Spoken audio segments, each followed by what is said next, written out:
A Nagy Balatoni Horgásztúrám, második rész. Narrátor Epres Attila. Fényképezte és rendezte Takács Péter. Producer Döme Gábor.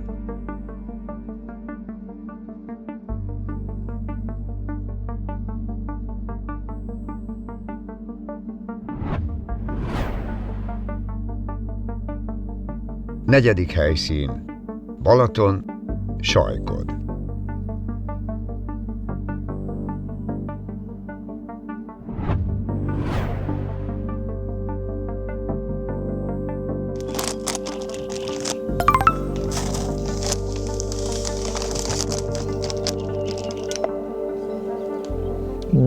De imádom ennek az illatát. Nagyon finom. Mivel a legújabb helyszínen a keszegfogás lesz a cél, Gábor a kedvenc keszeges etetőanyagát, a Top 1 Brémet keverte be. Nagy kedvence ez, hiszen a Top 1 Brém etetőanyagnak köszönhette Gábor a 2013-ban megszerzett Féder magyar bajnoki címét. Azóta is az egyik legjobb keszeges kajánk, ami 100%-ban természetes összetevőket tartalmaz csupán, és a bekeveréséhez csak víz kell, nem szükséges aromásítani se.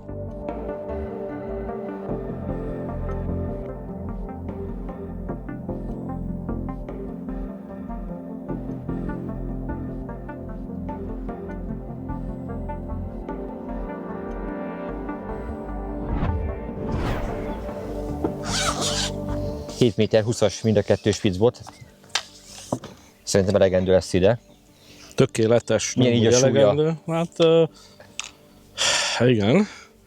Ez valami érdekességet fog ez rejteni, mert ez egyáltalán nem 7 méteres spicbot súly, így ahogy most tartom. Nem tudom, hát kíváncsi vagyok rá. Tudom, hogy nagyon szeret a spicbotokkal horgászni, hiszen az elmúlt hétvégén megrendezett Somogy megyei bajnokságon is 10 méteres spicbotokkal nyerted meg az egyéni bajnokságot, és lett a csapatod. Elsők lettünk, igen. Megye bajnok, ugye? Igen, hát ott az árok mondjuk egy speciális helyszín, és ugye a 10 méteres spicbot, Milyen árok, mi a helyszín? ez a Máriai árok, a nyugati övcsatorna. Annyira speciális helyszín, hogy igazából az országban már csak itt kell egyedül 10 méteres spicbot. Itt se nagyon használják, kevesen vállalják föl.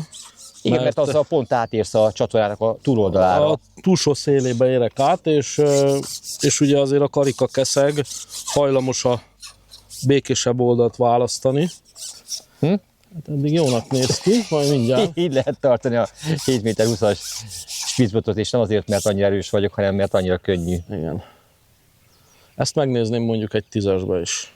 Ez így valóban. Most már főleg, hogy öregszik az ember, és egyre gyengébb. Egyre könnyebb, és egyre jobb horgászat. Egyre nehezebbek azok a botok, amikkel horgáztam eddig, tudod, az elmúlt 15-20 év alatt. Ez parádés így első ránézés, hát majd meglátjuk, hogy használt közben, hogy mit fog mutatni. Pattintsuk rá az úszós készséget, aztán kezdjük meg a horgászatot. Nyikorgós. De jó hangja van.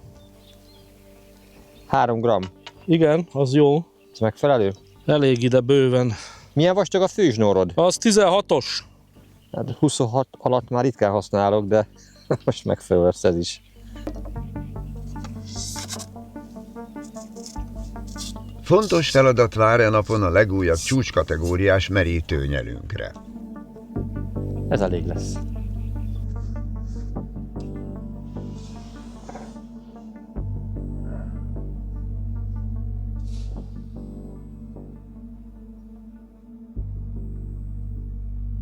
Ahhoz, hogy a mélységet meghatározzuk, ahhoz szükséges túlsúlyoznunk a szereléket. Ezért egy mélységmérő békát akasztunk a borog végére, és akkor ez el fogja meríteni az úszót mindaddig, amíg megfelelő eresztést nem húzunk, és az úszó éppen az úszóhegye ki fog látszani a vízből, akkor vagyunk érintőn. Ha egy kicsit még ráhúzunk, akkor akár azt is megtehetjük, hogy ennyi lent fog lenni a csalinak és a zsinórnak ennyi része a fenéken. Nek ugye attól függ, hogy milyen halra horgászunk, vagy éppen mennyire áramlik a víz, ezeket fontos pontosan tudnunk, hogy hol van a horgunk. Igen, az úszós horgászat során a legtöbb ember számára ez az apró nüanszi dolog is problémát jelent, hogy hogyan kell a pontos vízmélységet meghatározni. Ez az egyszerű kis ólomnehezékkel, vagy egy ehhez hasonló módszerrel könnyedén meg tudjuk határozni az előttünk található meder pontos mélységét. és tényleg a csalit ott tudjuk felkínálni, ahol kell. Most a célhalaink elsősorban dévérkeszegek lesznek, ugye? Ezek főként a meder közelében, vagy a mederfeléken táplálkoznak. Igen, de nem biztos, hogy ez lesz a megfelelő mélység. Menet közben majd, ahogy érzékeljük, hogyha esetleg több az emelős kapás, akkor jöhetünk egy kicsit följebb, mert lehet, hogy érintőn fog jobban kapás lenni, vagy akár 4-5 centivel mondjuk a fenék fölött. De az is lehet, hogy majd a mai nap azt respektálják a halak, hogyha egy pár centi le lesz a fenéken a zsinórból a horog után. Nem tudjuk ezt még, nyilván most elkezdjük ilyen érintőszerűen a pecát, és majd mutatja menet közben, hogy mi ma a jó mélység. Egyébként nem csak dévérkeszeg, mert nagyon szép bodorkák, karikakeszegek is vannak itt, és én nagyon bízok abban, hogy még botot leteszteljük egy jó ponttyal is. Na legyen így, a mélységünk megvan. Oda megyek mellé, összehúzzuk a két eresztéket. Hát még kuszhatsz rajta egy 40 centit. De könnyű megegyezni, mert a második osztásig, vagy a második tagig igen, ha kell egyforma a tagkiosztás. így van, meg a vége is egyforma. Nyilván nem biztos, hogy látod, én egy kicsit rövidebbre kötöttem. Szerintem még egy kicsit ráhúzol, akkor jó leszel. Okay. Jó, nekem akkor könnyű megegyezni. Itt van ez a kék díszítő elem a második tag végén. Hát, az úszónak a végét pont ehhez kell húznom. Nekem gyakorlatilag pont ott van, a beakasztom oda az alján. Jó. Vízmélységünk megvan. Ahogy mondtad, majd ezt állítjuk a halak kapókedvéhez igazítva, hogyha szükséges. Nézd csak, Zsolti, ellenőrizd le, légy szívesen az eredetőanyagot, hogy megfelelő-e így. Egy kicsit tapadósabbra gyúrtam, hogy... Nem baj, egy kicsit folyik a víz egyébként, igen, azt már látom. áramlik szépen. Áramlik, ugye hát ezen a helyen itt ez gyakran megvan, szerintem teljesen jó lesz. Tehetünk bele egy kis bábot is, de szerintem nem muszáj. Majd csontit lövünk utána, mert az is van, maradt a versenyről, úgyhogy ezt most itt elhasználjuk. Jól tartjuk a halakat, és én szerintem meg is fogják itt a... Csebegő kukorica van nálad? Egy kevés van, én elsősorban azzal fogok csalizni majd. De keverjük a kajába is? Nem, mert annyi nincs. Zsolt hatalmas kétkezes gombócokat gyúrt az alapozó etetéshez. Az én úszom lesz a támpont, te pedig etetsz. Már repültek is az úszó köré a nagy etetőanyag gombócok.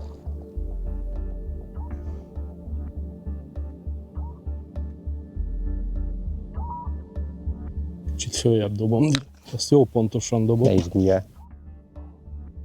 Csúzlival kaptak még a keszegek egy kis csontit, desszert gyanánt. Piros csonti az nincsen. Csak pinki. Egy darab piros csonti nem volt, pinkiket találtam csak. Ügyelni kell arra, hogy úgy kell megtűzni a csontit, hogy ne pukkadjon szét. Ilyen izgő, mozgó formában tudjuk felkínálni. Ezt imádják a halak.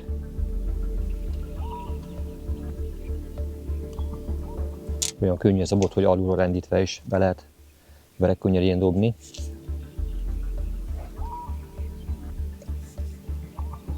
Ott van valami, na meg is van az első. Szerintem dévér. Jó kis bodorka lesz, fogadjunk. Na, dévér vagy bodorka?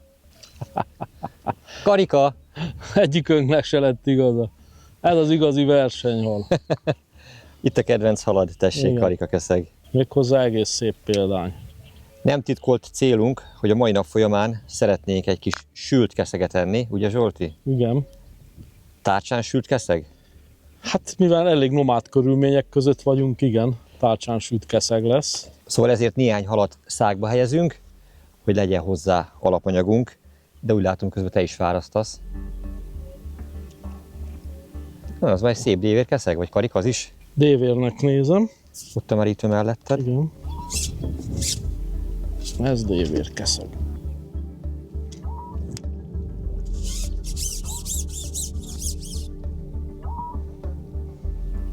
De ez már dorozmás, úgyhogy ezt nem rakjuk el, mert ez nem finom ilyenkor. Más az íze az ívás időszakban? Igen, ilyenkor megédesedik a húsa. Ezt visszahelyezzük a Balatonba, hadusszon. Kapásodban viszi. Tudom, szépen viszi, rávárok, nem kapkodok. Kiemelte. Megtolta. Igen. Milyen szépen kitolta. Igen. És meg is van. Vélhetően dévér. Nem lesz kihívás összefogni a sütkeszegnek valót, nem? Hát itt Hogyha nem. ilyen tempóba fogjuk a halakat. Igen, de mondjuk ilyen kis karikakeszeget nem rakunk el, meg Értem, tehát minden másodikat vagy harmadikat visszadobjuk, akkor viszont azért kell foghatunk. iperkodnunk, hogy olyan darabosabb pár halat összeszedjünk, ami majd az asztalra kerül. Ezt már valami megtámadta. Igen. Valami ragadozó megkívánta. Most mi is megkívántuk.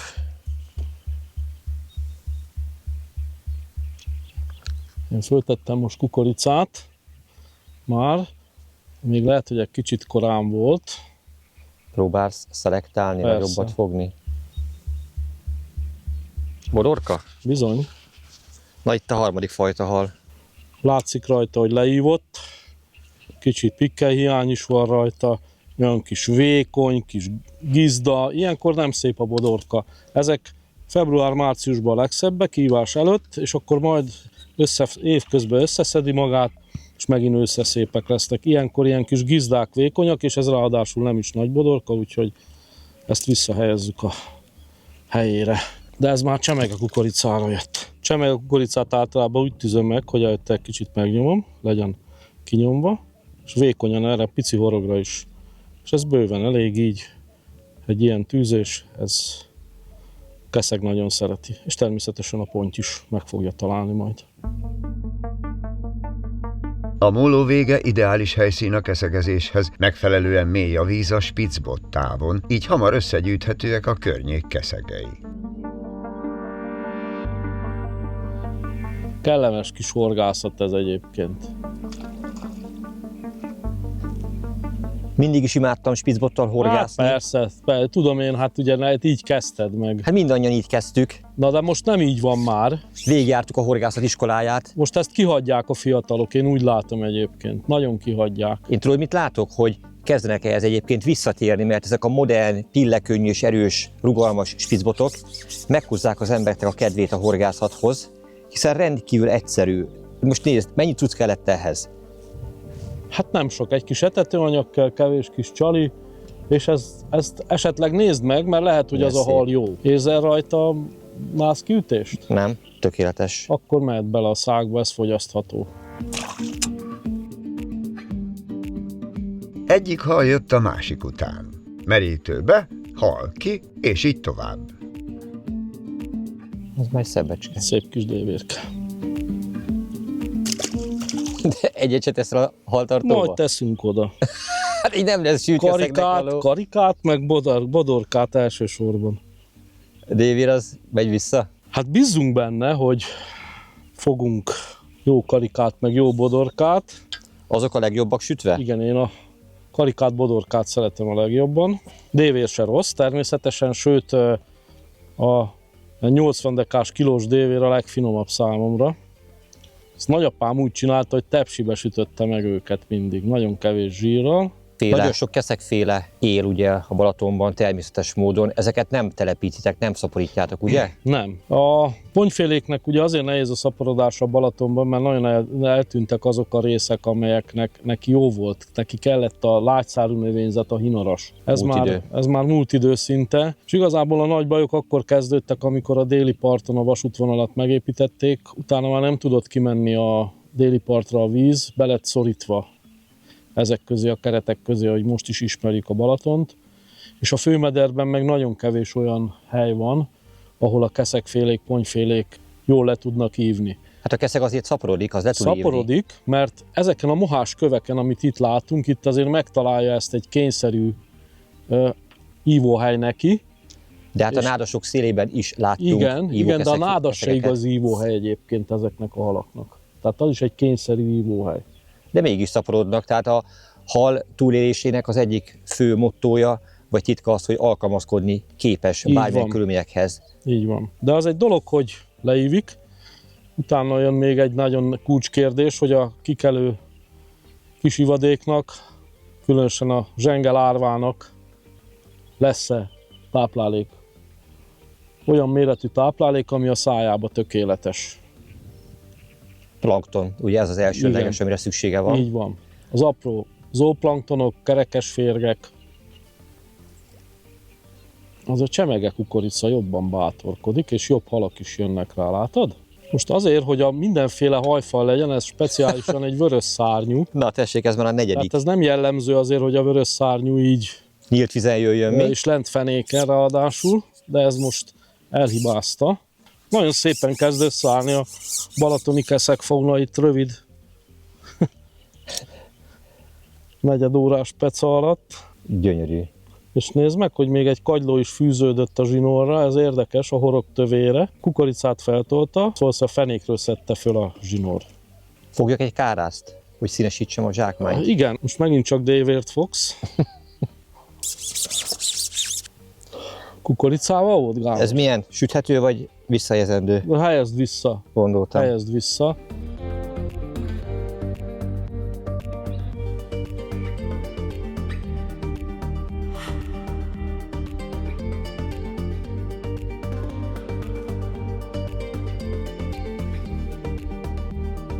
Mesés panoráma veszi körbe a horgászainkat. Az pedig a bónusz, hogy aktív a horgászat, egymást érik a különféle keszegek. Arról nem is beszélve, hogy ilyen könnyű felszereléssel, spitzbottal, 4 méteres merítővel élmény a horgászat.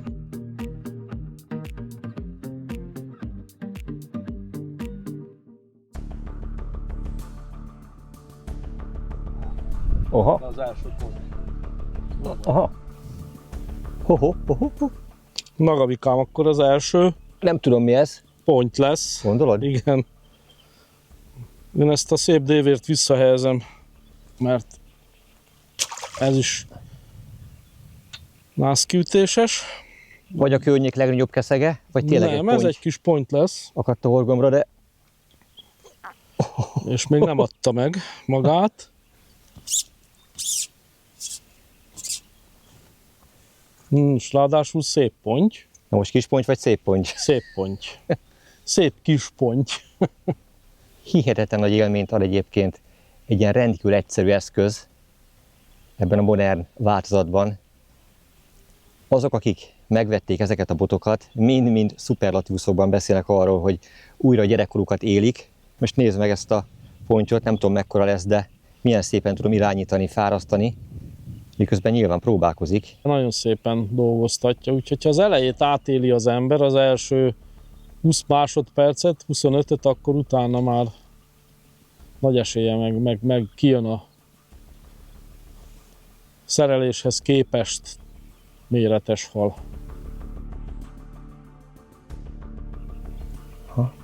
Sikerült megpipáltatni, és kihasználom a merítőnyél hosszát. Szépen felső padlásba akadt a horog neki, És innét megvan. láttam. Úgyhogy nagyon jó. Ez igen.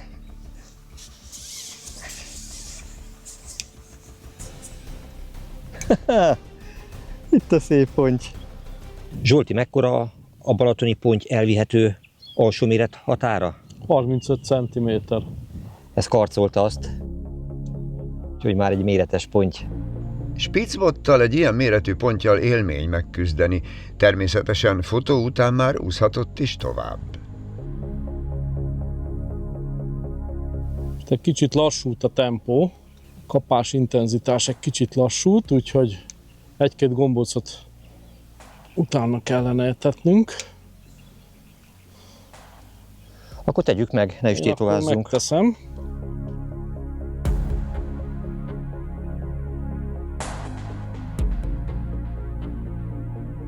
A bejuttatott nagy gombócok mágnesként hatottak ismét a keszegekre. Ráadásul a szebb példányok is feltűntek már a fogások között.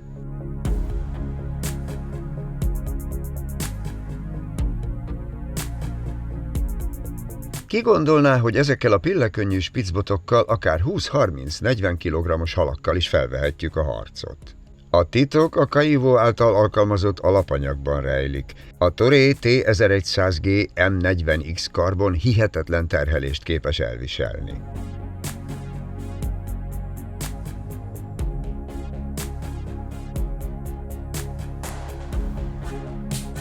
Nézd, megtaláltam a karikákat.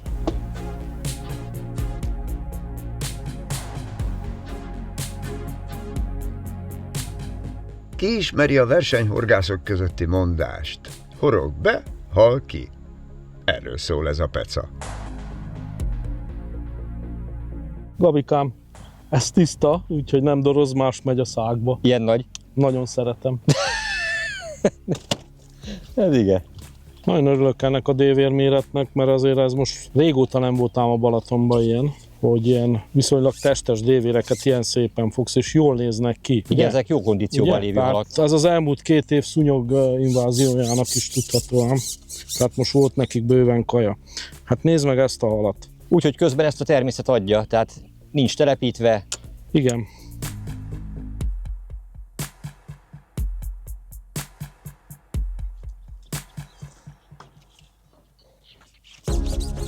Sok halat sikerült fogni, ideje befejezni a horgászatot. Az ilyen dévérszaltókat csinál. Na, Gábor, akkor ez lesz az utolsó halunk. Bőven van annyi, több is van, mint amennyi nekünk kell. Ezt szerintem már engedheted vissza. Én nekem az utolsó kapás nem akadt meg, de se baj.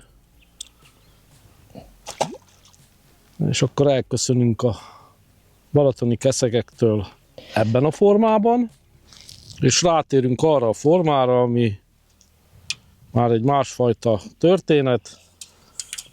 Ahogy mi csináljuk a sült keszeget, úgy fogjuk elkészíteni ezeknek a halaknak egy részét a magunk kesztelésére. Nagyon várom, lássuk azt is. Zsolti, láttál már ilyen haltartó hálót? Sőt, van is nekem ilyen. És komolyan mondod? Persze. Hát ugyanilyen fekete, ugyanilyen hosszú. De ennek le lehet venni az alsó részét. Ja, hát így könnyű. Ilyet nem láttam még.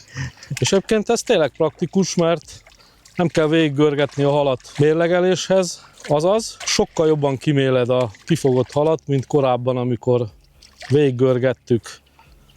Ez olyan biztonságos, hogy ki sem bírom csatolni ezt a szemet. A biztonsági szemet miután kiakasztottam a cipzárok közül. Na itt a kifogott halunk, illetve vannak töredéke, mert minden harmadik, negyediket engedte csak, hogy haltartó hálóba helyezzem. Okay. Ez egy vödörhal, gyerekek, így is. Még egy van. Még egy van. Igen, jó. Most be kell írni ugye a fogást. Kiválasztjuk a halfajt, nagyon praktikus keszegfélék. A tömeget, én ezt úgy gondolom, hogy 5 kg. Biztosan van. Tovább rögzítettük a fogást, és gyakorlatilag meg is vagyunk, és befejezzük a horgászatot.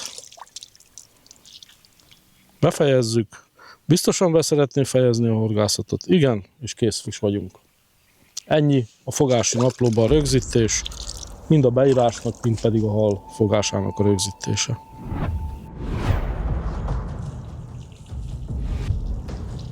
Balaton, keszegsütés, sajkod.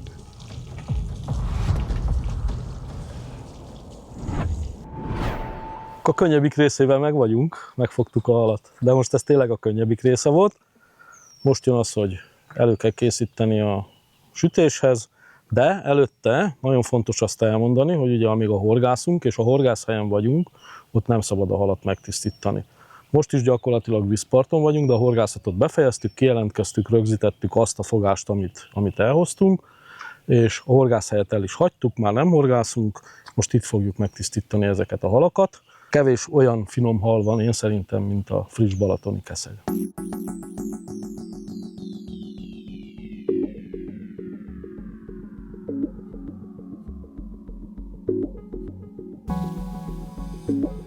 Nos, az alaptisztítással meg vagyunk, fejet levágtuk, kizsigereltük, lepikkelztük, fordított a helyes sorrend, és most egy nagyon lényeges pontja jön a keszeg sütés előkészítésnek, az írdalás. Ez azért fontos, mert azt a sok vékony kis Y szálkát egész pici darabokra föl fogjuk szedni, úgyhogy lehet úgy fogyasztani, hogy nem is fogjuk észrevenni.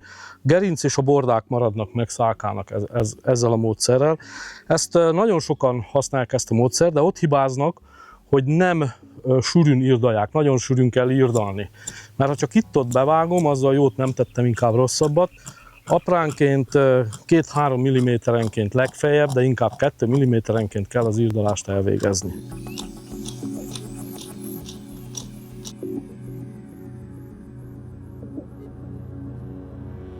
Irdalással meg vagyunk, jöhet a sózás, ez is egy nagyon fontos pillanat, mert itt még el lehet rontani a halat kétféleképpen, vagy csótla lesz nagyon rossz, ha elsózzuk, az kevésbé baj.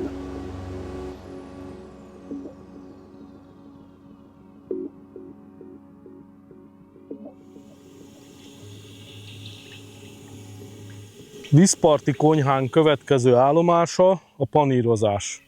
Ezt lehet csinálni úgy, hogy hagyományosan paprikás lisztbe. Én azért nem szeretem azt, mert megégeti az olajat viszonylag hamar. Úgyhogy 1/3 rész morzsa, 2/3 rész liszt, ezt összekeverjük, és ebbe forgatjuk be a halat, paprika nincs.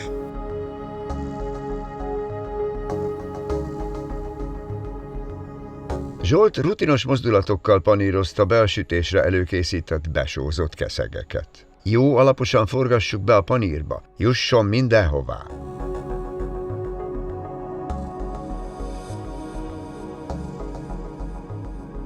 Az olaj kellően megforrósodott, tehetjük bele az előkészített halakat. Most már nincs más dolgunk, mint 8-10 perc alatt készesüssük.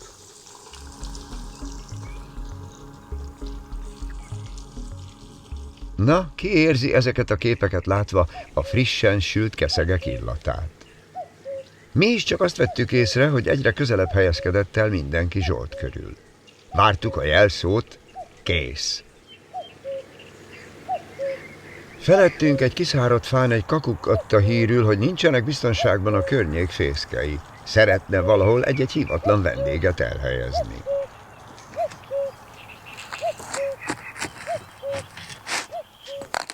Friss, ropogós kenyér lesz a köret a halhoz.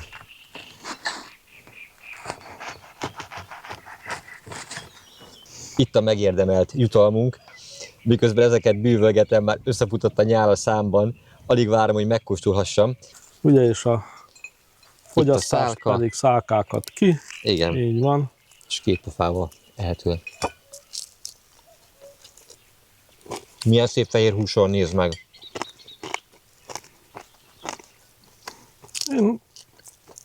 Én nekem a keszegfélék közül teljesen mindegy, bár a karikakeszeg és a bodorka az kiemelkedik a mezőnyből. Csak a folyóvízi halakat nem is említettük, mert ugye a Balatonban nincsenek. És van még egy hal, ami nagyon finom, a garda, ami leginkább az őszi időszaknak a Na majd rápróbálunk egyszer arra is. nagyon jó peca, nagyon érdekes hal, sajnos fogyatkozik az állománya, idén végzünk is ezzel kapcsolatosan a limnológiával egy közös kutatást. Régen azért sokkal több garda volt, hogy mi lehet az oka, felmelegedéssel kapcsolatos élőhelyi probléma, szaporodásbeli probléma, vagy netán az a nagy kormorán terhelés, ami itt az utóbbi 15 évben van, hát utána próbálunk járni. Ez maradéktalanul elfogyott, de most arról legszívesebben lefeküdnék és aludnék egyet. Támogatom az ötletet, de én azért javaslom azt, hogy még ne csüggedjünk el ennyire, szedjük össze magunkat, és egy kis rapid nádi horgászatra vonuljunk itt el a Csúcshegy felé. Víg Józsi bácsi nyomdokai járva, a citromost végig evezgetve megnézzünk egy-két nádöblöt. Ugyan most már ez a tihanyős nádas a töredéke annak, ami akkor volt, amikor ő még itt tanyagondnok volt ezen a helyen, és itt élt számkivetetten. Csodavilág volt neki, csodavilág lehetett. Nagyon sok halat fogott, más dolga se volt, csak horgászott. Mi most akkor egy pár órára még menjünk be, próbáljuk átélni azt, amit ő nap mint nap átélt itt. Ez az igazi tüskevár, gyerekkorom nagy kedvence. Viszont amikor horgáztunk Spitzbottal, akkor mögöttünk, itt baloldalt is, a Nádas környékén nem egy nagytestű pontyot láttunk ugrani, fordulni, szóval biztos, hogy járják a nádasok környékét is a pontyok. Ez megint egy különleges módszer, hogyha megpróbáljuk a nádi pontyhorgászatot, hát nézzük meg, aztán legfeljebb egy újabb tapasztalattal, vagy élménye leszünk gazdagabbak. Hajrá!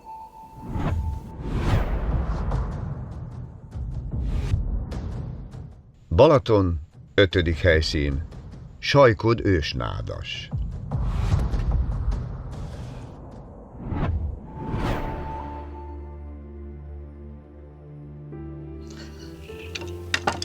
Babikám, én egy autentikus felszereléssel készültem, mivel nádba megyünk, nádi pontyozunk, ezért egy régi öreg ragasztott tonkinládbot, egy tárolóorsóval hozzá. Mutassuk egy pillanatra. Ráadásul ez egy angol márka. Igen, Ez eredendően látod? Lazacok horgászatához Így van, kifejlesztett így rendkívül van. erős bot. De Angliában, Angliában nagy hagyományai vannak ennek, hát drágábbak, mint a legdrágább karbonbotok, hiszen ez abszolút kézzel készült, hasított nádból van összeragasztva. Ez igazi mestermunka, gyönyörű szép darab. Hát régen horgáztak hasonlóval, csak ugye az bambusznád volt, egyrészes bambusznádból a csinálták. legelején igen, aztán később már szintén használtak tonkinládbotokat, ragasztott tonkinokat, de nem ebbe a hozba, rövidebb hozba, a nádba pedig fontos a hossz, hogy jobban tud a halat irányítani, vezetni. Ez 14 feet, azaz 4,2 méter a teljes hossza ennek a botnak, és itt látszik, hogy szalmon, azaz lazac horgászatához kifejlesztett bivajerős horgászbot. Ugyanakkor nagyon hajlékony, majd meglátod, ha remélhetőleg egy 2-3 kilós balatoni ponty ráakaszkodik, akkor azért az meg fogja mozgatni. És ugyanakkor egy szintén autentikus úszót szeretnék neked átadni, ezt 40 éve kaptam a Patkó Józsi bácsitól, a Szúnyog-szigeten, horgáztam vele gyerekként még én is a nádban, úgyhogy most ezt a modernnek számító felszerelésedre azért tedd rá. Köszönöm szépen, Zsolti. Mennyivel egyszerűbb ezt összerakni, látod? Hát igen, te Kettő már rész. kész is vagy. Én nekem azért még van vele dolog. Ugye ez eleve 3 részes, és hát ugye azért nem az általánosságban használt műszerek ezek, de ha egyszer meg vagyunk vele, akkor utána már csak használni kell. Milyen vastag monofil főzsnór van az orsó dobján? De 35-ös,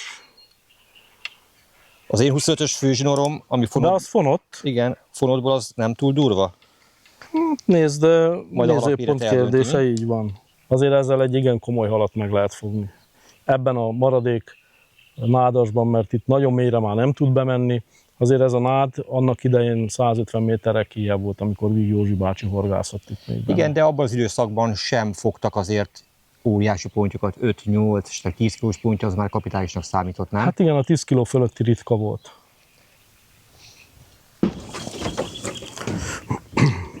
Várj egy picit, azt leteszem. Ebbe fogsz ülni, evezni, ugye? Igen, Akkor úgy helyezem el a cuccokat. Zsolti, mi az a lepkeháló? hát ez egy szintén autentikus, mert itt szerintem elég lesz nekünk mai napra ez. Nem túl hosszú a nyere? Nem is kell, hát csónakból horgászunk, majd kihajolok, hogyha hozod a pontyot. Úgy legyen. Oké. Köszönöm. A felszerelések bekerültek a csónakba, és már indult is Gábor és Zsolt a nádas felé. Hát, ha meg tudnak fogni egy-egy pontyot. Mivel a móló mögött, ahol keszegeztek délelőtt, egy nádfal húzódott, Gábornak volt egy javaslata. Itt ez nagyon rövid ez a szakasz. Én csak ide gondoltam Ott nincs, benézni. nincs már vízmélység. Itt ezekben? Nem, ott. Én értem, de itt láttam pontyot ugrani, amikor horgáztunk, a hátunk mögött itt voltak. Itt biztos, hogy volt nagy testű ponty, nézzük meg.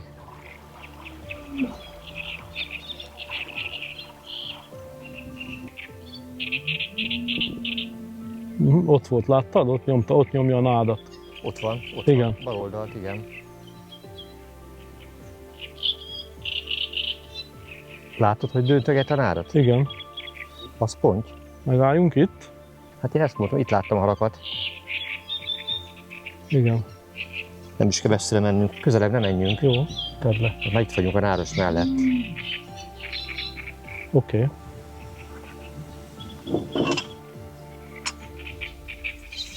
Ugye ettől ígéretesebb területet nehéz találni egyébként. Be kell állítanunk a megfelelő eresztéket, a megfelelő vízmélységet. Mind a ketten túlsúlyoztuk az úszóinkat, azért, hogy ne tudja az áramlat elvinni, de úgy néz ki, hogy én már eltaláltam a vízmélységet.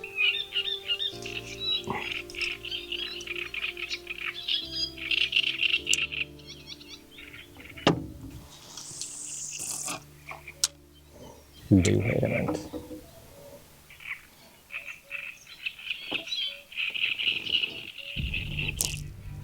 Pár szemet lövök be oda.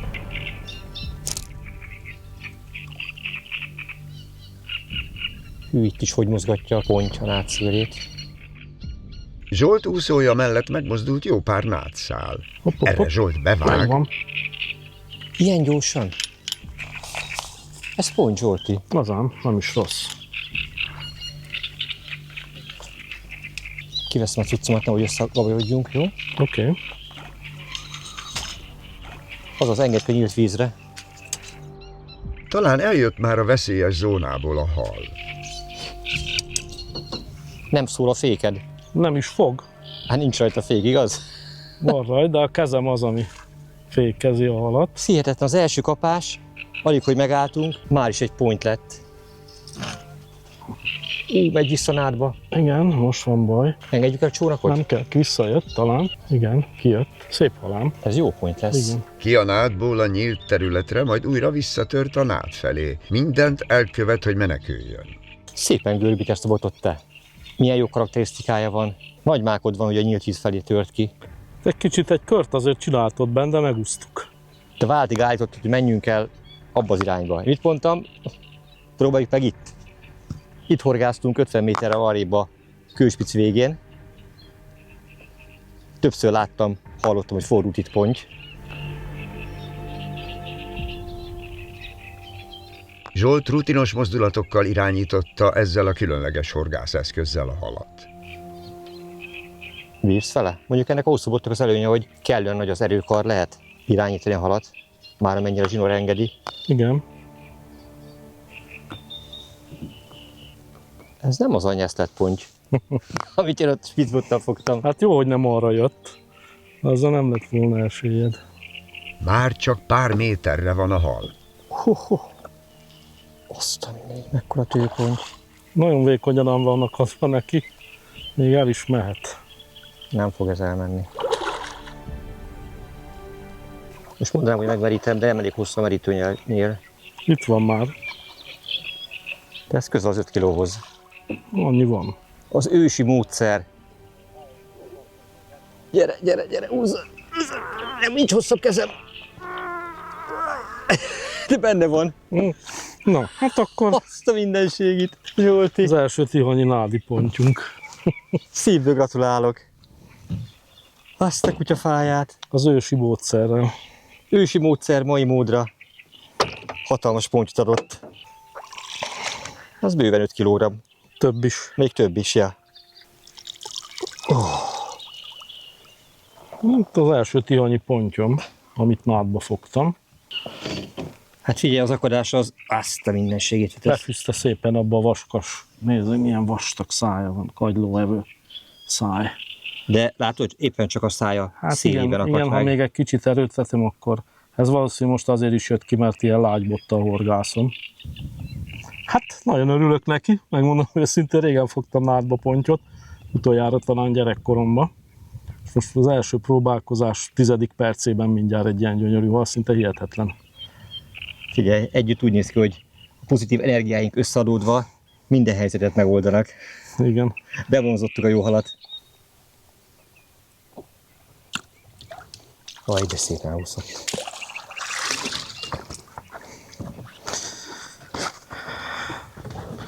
Mester, szívből gratulálok neked. Köszönöm szépen.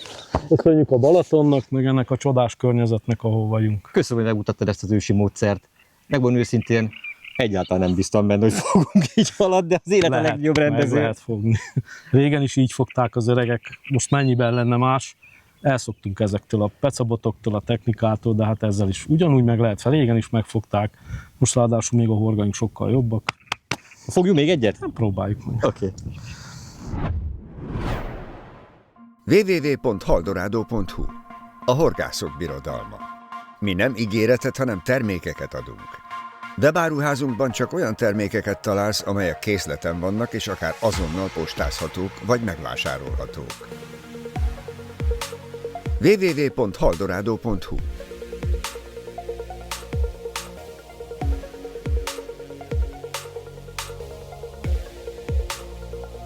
Rendelj a webáruházunkból, vagy vásárolj Kiskunhalason, a Haldorado centrumban.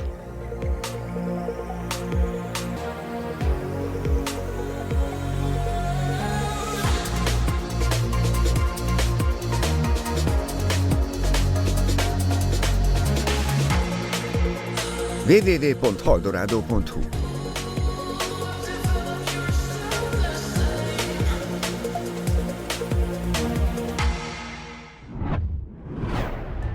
Megvolt az első szép hal, horgászaink roppant fellelkesülve folytatták a nádi pecát.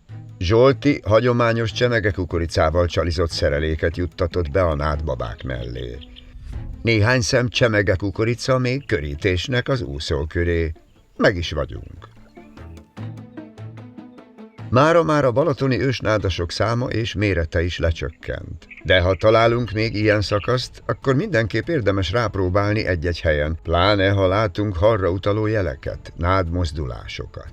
Itt minden egyes lyuk, öböl, tisztás rejthet halat. Csak a rászánt időn múlik, sikeresek lehetünk-e. A Tonkin nádbot megdolgozott a sikerért, vajon lesz még feladata ezen a délutánon? Gábor egy másik nádjukat próbált meg, csúzlit használva csemegekukoricával megetetni. Hát ez szinte hihetetlen. Itt van a következő. Ott, de durva. Mi mennyiségű ponty gyűlt itt össze? Ez a néhány szem csemegekukoricán. 3 dobás, 2 ponty, Zsolti. Ez az orsó se hétköznapi, tároló orsó. Használatához ma már komoly rutin kell, különben megtép minket a hal, ez garantált. Bár nem a leghosszabb merítő, de mivel autentikus, Zsolti ezt hozta magával, legyen meg a tökéletes retro feeling. Na, hát akkor Jó napot kívánok! ez is megvan. Egy újabb szép ponty. Ez is nádlakó idő legesen, mert aztán majd úgyis kimennek a nagy vízre, de ilyenkor azért szeretnek itt lenni. Ez a ponty is visszanyerte szabadságát, de az élmény a miénk maradt. Szép látvány a túlparton a Köröshegyi Völgyhíd, a maga 1872 méteres hosszával és 88 méteres legnagyobb magasságával. A náddal szegélyezett vízpartok elválaszthatatlan nyári madara a nádirigó. Rendületlenül fújja énekét. Na jó, erős túlzás éneknek nevezni, de ez egy rocker madár. A kakuk se adta még fel a folyamatos tájékoztatást az itt létéről. Nagy lett a forgalom. Ráadásul ez a bácsi ez még ősrégibb módszerrel és eszközökkel horgászik. Figyeled, még orsója sincs. Igen. Ez az abszolút még a gyerekkorunk előtti időszakot idézi. Nem is gondoltam, hogy van ilyen a balatoni horgászok között. Jó látni egyébként ezt. És látod, ő nem is gondolkodik másban, csak a nádi horgászatban. Szerintem olyan 80 év körül lehet az úriember, és milyen gyakorlottan csinálja. Szépen bejátszotta a helyére az úszós szereléket. Így a nád felé fordulva, hallgatva a madárcsicsergést, hallgatva a nádirigók énekét, időnként megszólal a kakuk, megszólalnak a békák. El sem hinni az ember, hogy a Balatonon van Magyarország legnagyobb taván, amely igazából már nem erről a vad környezetéről vált híressé. Hogyha kifordulok a nyílt víz felé, már is látom a civilizációt, miközben, hogyha Náros felé fordulok, akkor meg a vad természet fogad minket. Hihetetlen, hogy a Balatonnak vannak még ilyen szép és érintetlen részei, ahol ráadásul ilyen módszerre is tudunk halat fogni. A nádi pontyozás igazán varázslatos horgászmódszer. Csend, nyugalom veszi körbe az embert. Van ideje a gondolatai között elmélkedni, csak a madarak csicsergése az, ami körbevesz minket. Ilyen napsütéses időben pedig még a szúnyogok se jönnek hajónkba vendégségbe.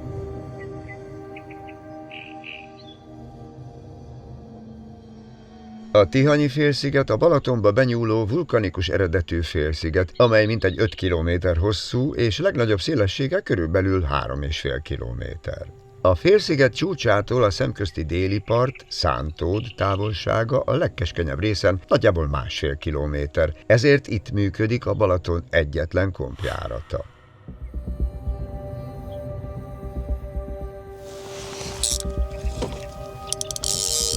Itt van.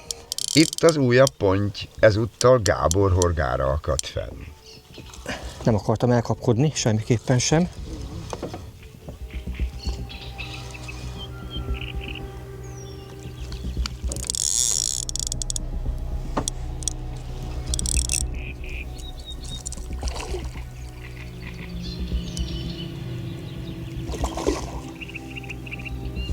Hihetetlen, hogy ugyanarról a helyről a harmadik ponty, ami a horgunkon van, de úgy nézem, hogy haladunk előre, a pontyok mérete egyre kisebb lesz. Lefelőzted a nagyját. De nem baj. Nekem is ponty van a horgomon. És én is fogtam nádi úszós módszerrel a pontyot.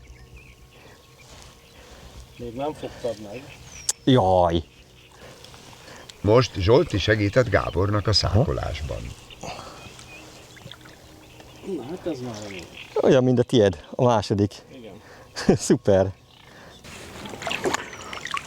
Most visszaadom neked az előző 2 horog kiszabadítást. Én egy kicsit nagyobb horgot tettem Igen, föl. biztosabban is akadt ez. Sőt, nem olyan volt biztosan, hogy szinte nem is tudom kiakasztani belőle. Oké. Hogy mutassak valami, Zsolti? Nézd meg az én kukoricámat. Látom, te olyat tettél fel, amivel még majd jövő héten is tudsz horgászni. Az enyémet lerágta a ponty, mindegyik esetben ezt viszont nem tudja. Ezek a szuper puha gumikukoricáim, Young Juncai barátomtól, amiket vásároltam. Ezek lebegnek, de a nagy horognak köszönhetően ilyen szépen felállnak, de a horog súlya lent tartja a mederfenéken. Látod, ezek már modern pontyok megeszik ezt is. Ez nem az a csúnya nagy. Nem az a szép kicsi, de nagyon is nádi ponty, a színezetén is látod, hogy ez már régebb óta itt lakik. Igen, ez egy sötétebb színezetű, színárnyalatú ponty. De hát köszönjük szépen, hogy eljött mi hozzánk, és okozott némi kis izgalmat.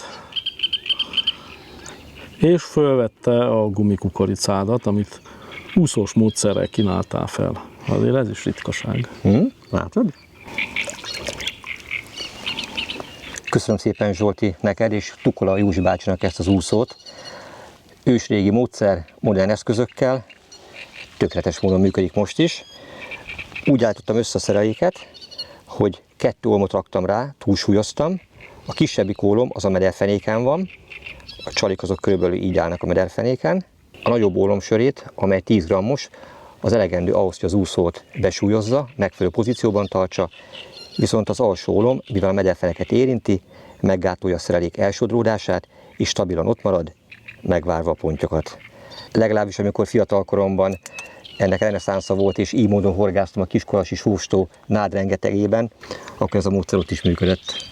Így van. Hát ez működik itt a Balaton is. Persze, hát csak az idők változnak, a bizonyos tulajdonságok, reflexek azok ugyanazok maradnak. Fogunk még egyet? Hát próbáljuk meg, zárszóként egyet. A gyerekkoromban az én feladatom volt az, hogy bemenjek, besétáljak, mert körülbelül ilyen vízmélység volt ott nálunk is, és én tartottam tisztán a Tukola Józsi bácsi nádjába, kaptam helyet, az ő stégéről pecázhattam, és nekem az volt a feladatom, hogy kitakarítsam a meghorgászandó hely környékét az ilyen bedőlt nádaktól, amit itt is látunk. Igen. Plusz, ha akkora hal akadt a horogra, mondjuk egy 4-5 kilós hal, mert erre is volt példa, és ez beszaladt a nádba, akkor, és ott fölakadt, akkor én mentem be, besétáltam, és próbáltam lefejteni a nádról, megszákolni, kihozni a halat. Volt, hogy sokszor már csak az üres horog várt, de volt, hogy ott volt rajta gyönyörű 5 kilós hal, és óriási élmény volt gyerekfejjel test közelből ezt csinálni. Balaton mely részén horgászatok gyerekkorodban? Hát ez a Fonyódi Szúnyog-sziget mögött akkor még akkora volt a nádas, hogy ott abba tudtunk horgászni, és ki is járt a hal. Most már nem jár ki. Hát mindig azt emlegetjük tudod, hogy mi lehetett régen. Szerintem nem volt 30 kg-os ponty a Balatonban. Vagy mit gondolsz erről? Volt, fogtak, a halászok fogtak. Ugye a jegyzett halászfogás szerint a legnagyobb sülő is 17 kilós volt, amit fogtak.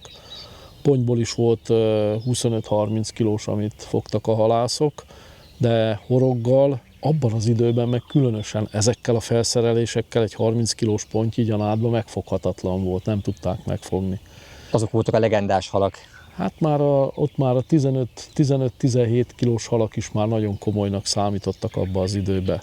Ugye Big Józsi bácsinak volt az a legendás mondása, hogy engedd el, hogy megfoghasd. Ez mit jelentett? Ez azt jelentette, hogy sokszor, amikor akkora halakat a horogra, nem kellett vele minden áron megakadályozni, nem is tudtad, hogy a nádba ne menjen be, de nem kellett minden áron kitépni, hanem ő akkor azt alkalmazta, hogy inkább hagyta a halat, hadd menjen, csak menjen. Ott végén azért csak elfáradt, mert ellenállással engedte be, és utána ment csónakkal, és akkor ott kiszákolta a fölakadt halat, ha még rajt volt a horgon, de általában rajt volt. Óvatos kapás, de Gábor villámgyorsan reagált. A ponty nagyon együttműködő volt. Szépen megkerülte a csónakot, és már a nyílt víz irányából kellett fárasztani. Ha jobban megnézzük a drónfelvételeket, jól látható, milyen utat járt be a hal, hol keverte fel a fenékről az iszapot.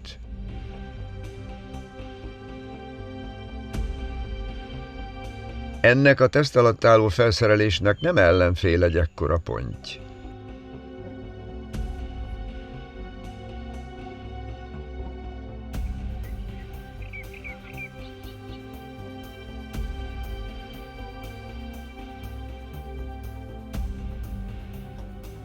Immár a 4. hal a csónakban. Rendkívül jól alakult ez a rapid nádi pontyozás.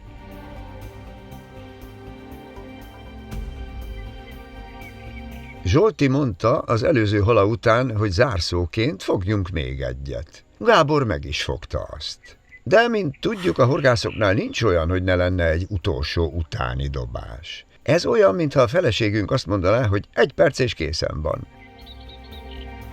Na ugye. És milyen igazunk lett? Zsolti már fárasztotta is a következő halat.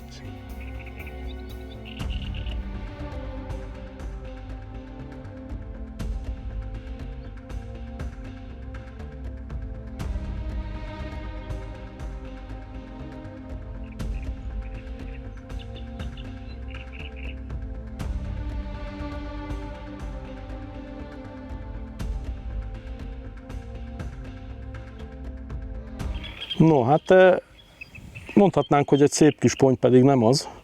A testmérete kicsi, a korához képest, látszik a fején, a farokúszóján, hogy ez nem egy fiatal hal. Nézd meg ezt a hatalmas bugnár tüskét, ez van legalább 10 cm.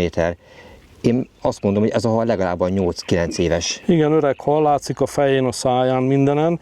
Ugye azért nem növekedett, mert szegénynek ilyen sorvadása van, valami gerinc probléma, izomsorvadás, de ennek ellenére itt van, táplálkozott, szemmel láthatóan jól érzi magát a vízben, mert úszik, mint nincs semmi olyan problémája, ami betegségre utalna. Hát ez egy mozgássérült kis pontyocska, aki tényleg már jó pár évet leúszkált itt a Balaton, de most hadd úszkáljon még egy pár évet.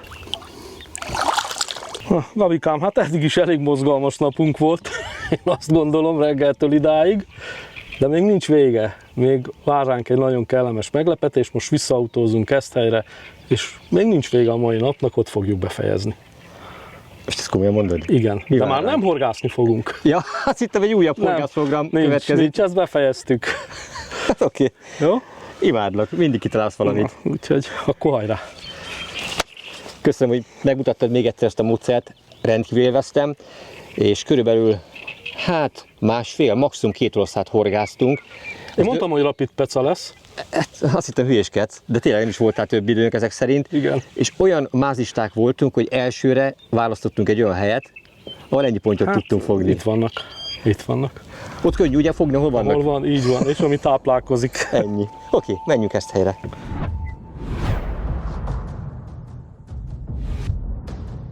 Keszthely. Akvárium apartmanház.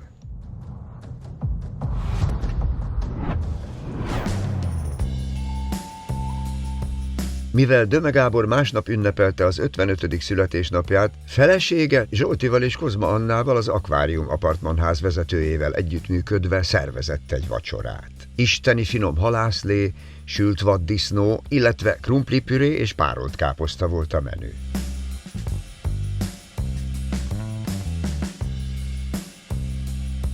Nagyon sok boldog születésnapot, Gábor! Tudjuk, hogy nagy szenvedélyed a Balaton, illetve a szép, elegáns órák, szóval most valami igazán különlegessel készültünk. Nagyon boldog születésnapot! Nagyon szépen köszönöm. Gratulálok! Nagyon szépen köszönjük a kedves meghívást, köszönjük szépen mindent. Ez így szerintem. Tökéletes volt. Volna valahova. Egy gravírozott karóra volt Gábor ajándéka, amelybe természetesen az 55 is belegravírozásra került. Ahogy Blero mondta a Horgász a Pácban című filmben, 55!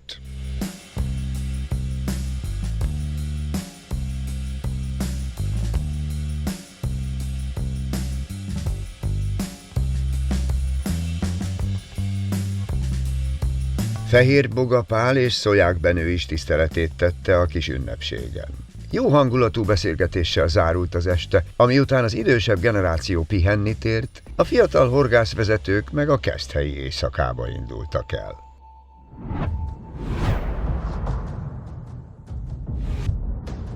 Balaton, 6. helyszín, Tihany alsó út.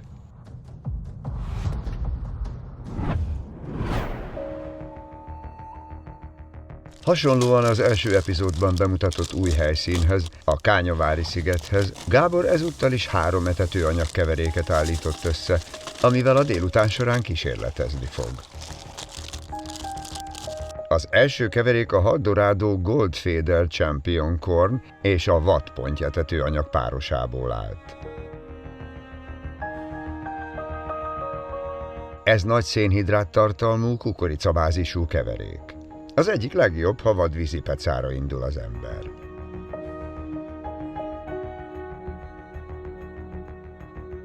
A második mix már ötvözi a hagyományos etetőanyagokat a modern pelletekkel. Összetevői egy csomag Haldorado Tornado Smoke mikropellet és etetőanyag keveréke. Mindkettő sárgadínnye ízesítésben. Ennek a mixnek a különlegessége, hogy a vízben zöldes szín és aromafelhőt képez. Tiszta áramló víznél igazán eredményes lehet, szinte utat mutat a füstcsík az etetőkosarunkig. A harmadik keverék pedig már kizárólag pelletekből áll. Haldorado Carp Aqua Guarant Uni 2 és 4 mm-es változatban. Ez van feltuningolva Haldorado Spéci Additív fűszeres vörös máj aromával. Ezt nyomja.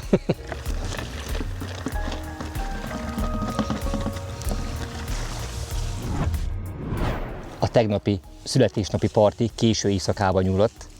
Sem én, sem pedig a stáb többi tagja nem tudott kora hajnalban felkelni, így nem is erőltettük a kora reggeli indulást. Bár elmondom azt is, hogy a születésnapi partim, amit ezúttal is köszönök családtagjaimnak és Szári Zsolt barátomnak, hogy megszervezték nekem, és itt a Balatonon ünnepelhettem mindezt. Szóval az tegnap este volt, május 3-án, míg a születésnapom az ma van, május 4-én. Nagyon vágytam már arra, hogy a balatoni körút során eljussak ide is, hiszen ez az egyik legemblematikusabb része a Balatonnak. 2021-ben horgáztam itt utoljára, és akkor is nagyon eredményesen és viszonylag rövid idő alatt metódfigyeltechnikával sok szép pontyot fogtam. Na és hol vagyok? Tihanyban, a tihanyi alsó úton, az úgynevezett bástyákkal határolt partszakaszon. Csak annyi a különbség az 5 évvel ezelőtti állapothoz képest, hogy akkor a víz minimum 30 cm-rel magasabb volt, és a bástyáknak vagy a kövezésnek a szélét nyaldosta a hullámzás, míg most itt van előttem jóval visszább. Most délután 1 óra múlt, egészen pontosan 1 óra 4 perc, horgászom sötétedésig, vagy ami kedvem tartja, hogy ez a nap is örökre emlékezetes maradhasson, és bízom benne, hogy ebben a halak is partnerek lesznek. No, nem is húzom az időt tovább, megkezdem a horgászatot.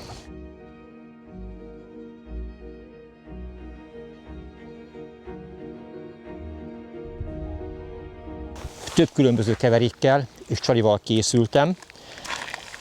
Ezeket már mind-mind gondosan előkészítettem, de addig, amíg nem fogok valamelyikkel, vagy nincs érdemi visszajelzés és tapasztalat, addig nem akarok ezekről beszélni, mert nyilvánvaló meg kell tapasztalnom, hogy most mi az aktuális állapot, mire reagálnak a halak, és utána örömmel osztom meg ezeket veletek is.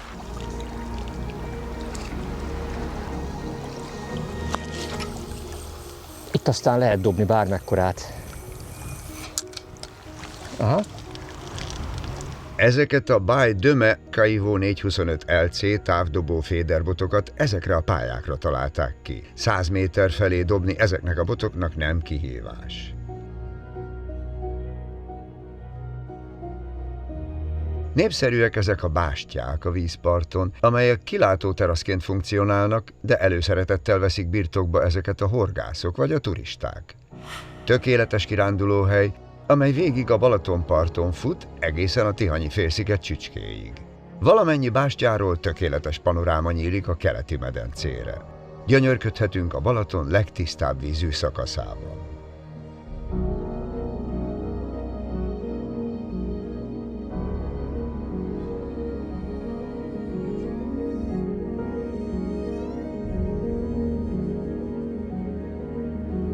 Ez hamar jött, kapása a jobbos, nagyobb távra bedobott végszereléken.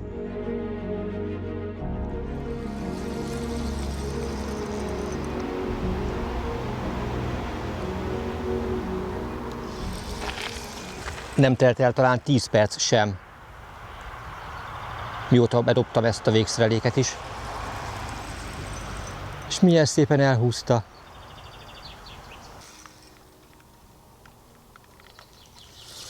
Azt nem tudom, mekkora lesz, de bármekkora is örömmel fogadom. És mind a helyválasztás, mind pedig úgy néz ki a csali vagy etetőanyag, amit a kosárba töltöttem, az már az első dobás során visszaigazolást nyert, és ezek szerint jó úton járok.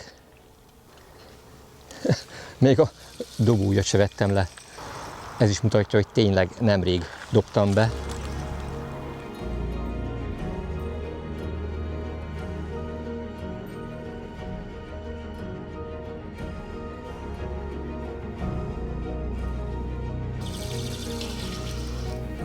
Dobelőke megérkezett. Aha, ajaj. A ponty megérezte a part közelségét. Ő még nem akar barátságot kötni velem.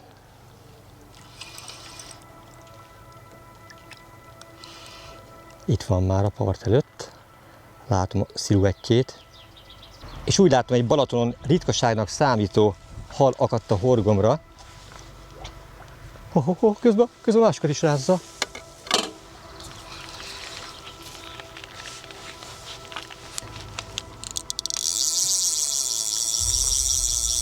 Hadd húzza addig.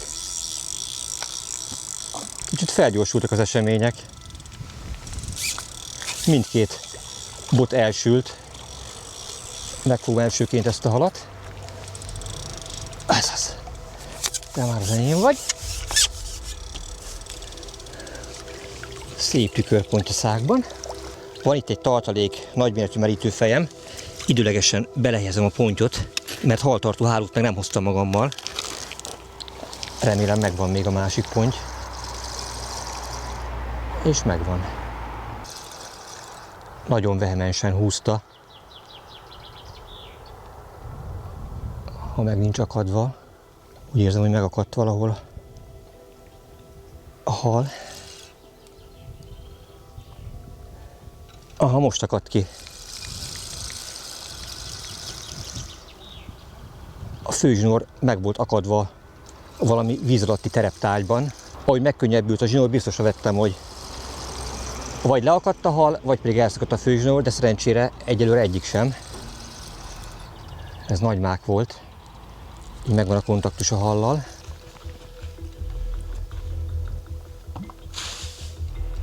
Milyen gyönyörű ez a háttér, és mennyire változatos a Balaton part.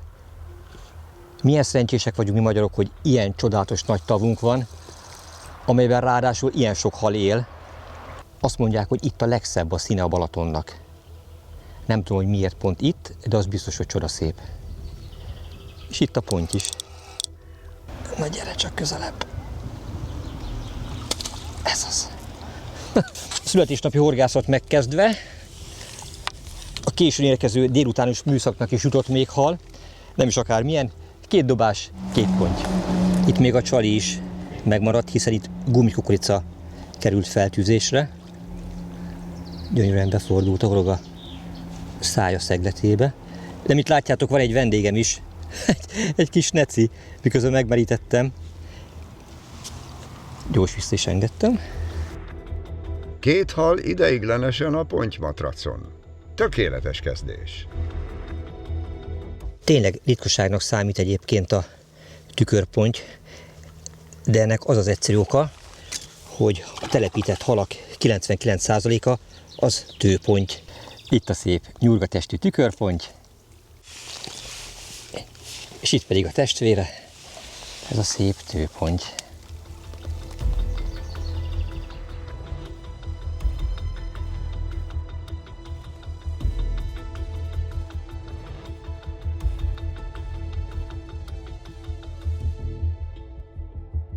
Egy nagyon egyszerű stratégiát alkalmazok, 3 különböző fajta etetőanyagot kevertem be.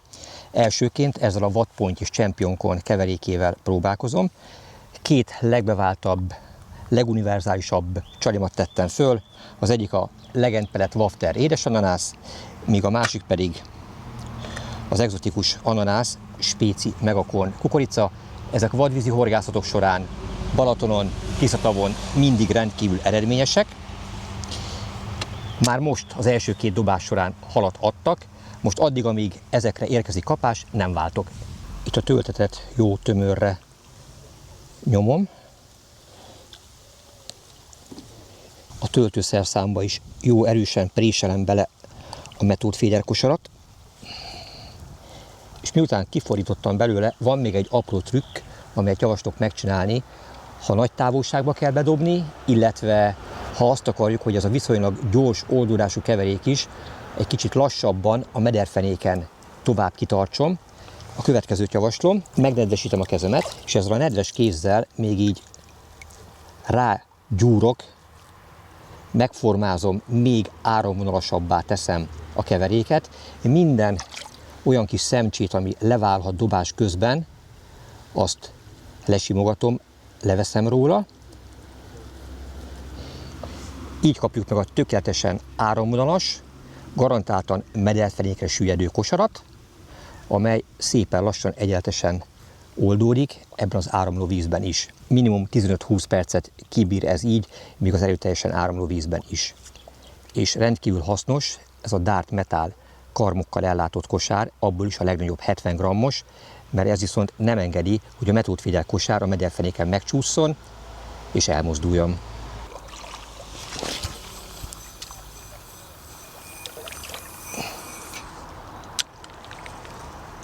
Nagyon sokszor elmondtam már, de itt is nagyon figyeljetek arra, hogy a zsinór megfeszítése után úgy tegyétek le a botot, hogy véletlenül se húzzátok el, mozdítsátok el a kosarat a mederfenéken.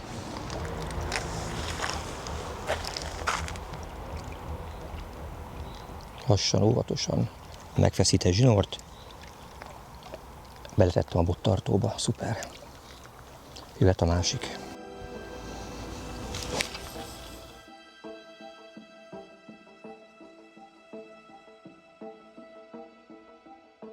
Folyamatosan előttünk nézelődött, majd bukott le ez a búbos vöcsök. De ezt a kapást nem ő okozta.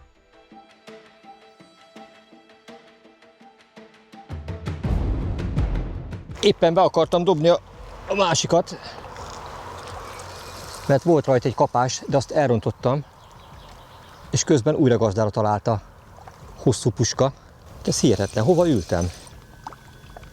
Viszont képzeljétek el, az előbb, amikor megszákoltam halakat, és akartam bedobni, akkor vettem észre, hogy a fonott dobó előkém az olyan szinten meg volt dörzsölve, hogy talán egy dobást sem bírt volna már ki, hogyha nem vagyok elég figyelmes.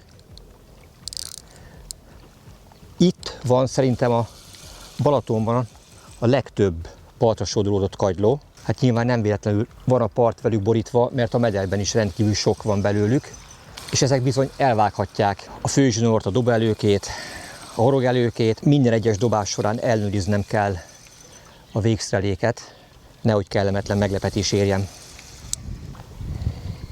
Így most szándékosan kihasználva a bot hosszát, a lehető legmagasabbra tartom, a halat elkényszerítve a mederfenékről, az éles kagylók mellől.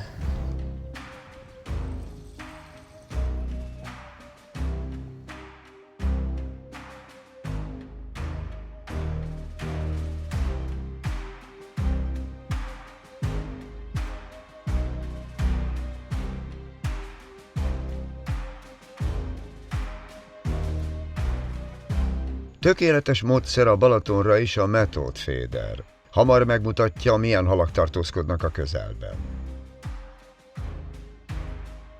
Még egy-két fordulás, és már szágban is az újabb ponty. Ennek a kis horog befordítónak köszönhetően a tökéletes akadás az pont ez, mint amit láttok. Hajszál pontosan a hal alsó szája széle közepébe fordul, akad bele. Nincs esélye, hogy elmenjem. Legend ananász szépen oldódik, teszi a dolgát, imádják a pontyok.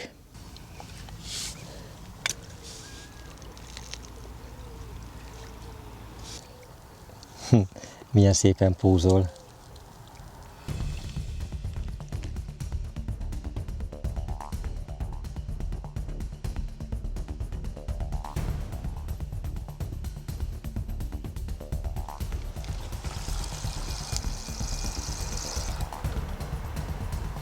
Érdekes kapása volt, mert ejtette, belazította a spiccet, hozta felém a végszereléket. Az alacsony vízszint miatt most a partvédő kövezés tövéből lehet horgászni. A horgászoknak kényelmes, bár ezeken a sziklákon azért óvatosan kell mozogni, nehogy baleset történjen. Jó szolgálatot tesz a hosszú bot és a 4 méteres, szintén kaivóval kifejlesztett merítőnyél is. Folyamatosan lehet kontrollálni a halat, nem tud az akagylókkal borított kövek közé menekülni a legkritikusabb szákolás előtti pillanatokban. Már mehet is vissza a vízbe az újabb ponty.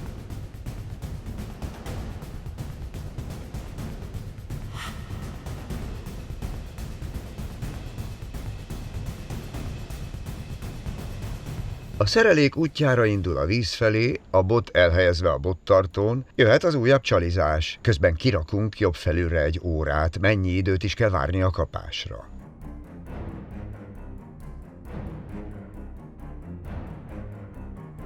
Egy perc, 3 másodperc. Mindezt Magyarország legnagyobb vizén. Hihetetlen.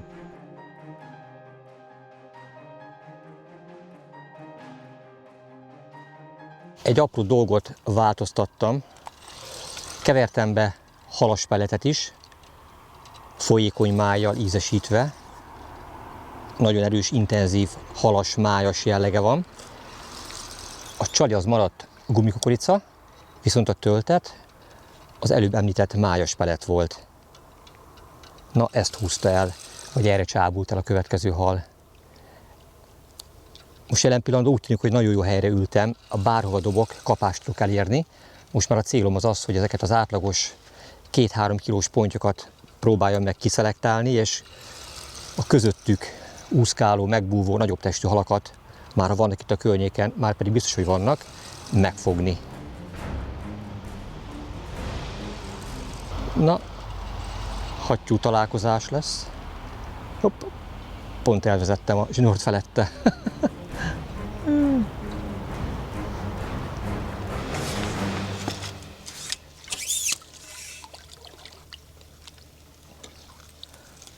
Meg vagy te is.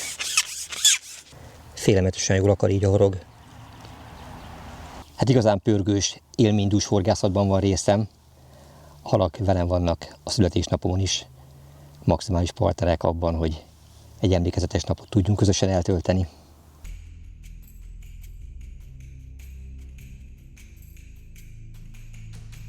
Természetes víz ide, természetes víz oda, mégis egy olyan keverék tűnik eddig a leghatékonyabbnak, amit alapvetően az intenzív tavakra fejlesztettek ki. Gyors pillantás hátra, nehogy beleakadjon valamibe az intenzív dobás során a végszerelék, és már repülhet is a Balatonba az etetőkosár.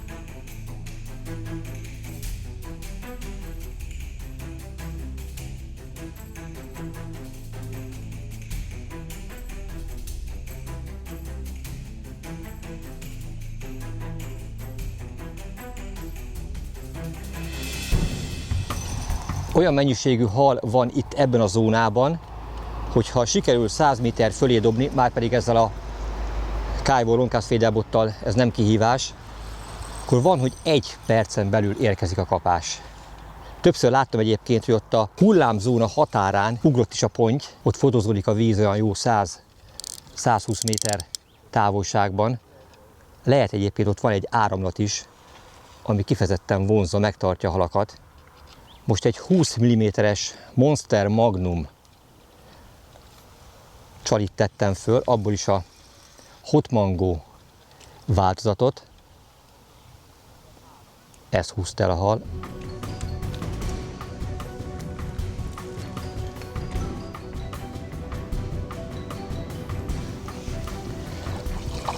Na, majdnem sikerült. Oké. Itt a 20 mm-es csali. Gyönyörűen felvette, felszippantotta. Ízlett neki. Step by step szépen növelem a halak méretét. Ez már egy szép mutatós tőponty. Hadd mutassak egy érdekes dolgot. Miközben tartottam a halat, megtisztelt azzal, hogy ide tojt a kezembe, és nézzétek a béltartalmát. Ez mind-mind kagylódarabka. Pici apró vándorkagylók szétroppantott héja. Tehát azért ilyen egészséges, szép formás itt a Balatonban minden ponty, mert irgalmatlan mennyiségű természetes tápláléka van, főként vándorkagyló és szúnyoglárva. Köszi. Boilie csali egy rapid metód féder horgászaton? Igen. Ha szelektálni kell, akkor érdemes ezt a különleges csalit elővenni. Monster Magnum 6 mangó változat ezen a napon a nyerő.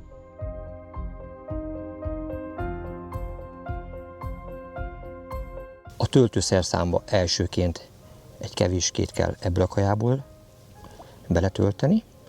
Ebbe belenyomom a csalit. Jöhet a májas pelet. És a lehető legtömörebben próbáljátok meg a legtöbbet bele nyomni ebbe a gumis töltőszerszámba. Majd így belefordítom a kosarat. Nem kell kímélni. Jól bele kell préselni. Így néz ki a megtöltött kosár. Felül a gyorsoldódású, jól felhőző Champion Corn és vadponty, alatta pedig a májas pelet, a kettő réteg között a csali. Szuperlassításon látszódik, milyen jól lövi ki a végszereléket a By de Macaivo LC távdobó féderbot. Az elért táv magáért beszél. A nyárfaszösz itt se kíméli a horgászokat. Szerencsére ezen a napon nem akadályozta a horgászatot. A Balaton fölé magasodó tihanyi bencés apátságot első András király alapította 1055-ben. Az apátság a Tihanyi félsziget egyik legmagasabb pontján, mintegy 140 méterrel a Balaton vízszintje fölött áll. A ma látható barokk templom a 18. században épült újjá, jellegzetes ikertornyai pedig körülbelül 35 méter magasra emelkednek. Az apátság nem csak Tihany, hanem az egész Balaton egyik legismertebb jelképe.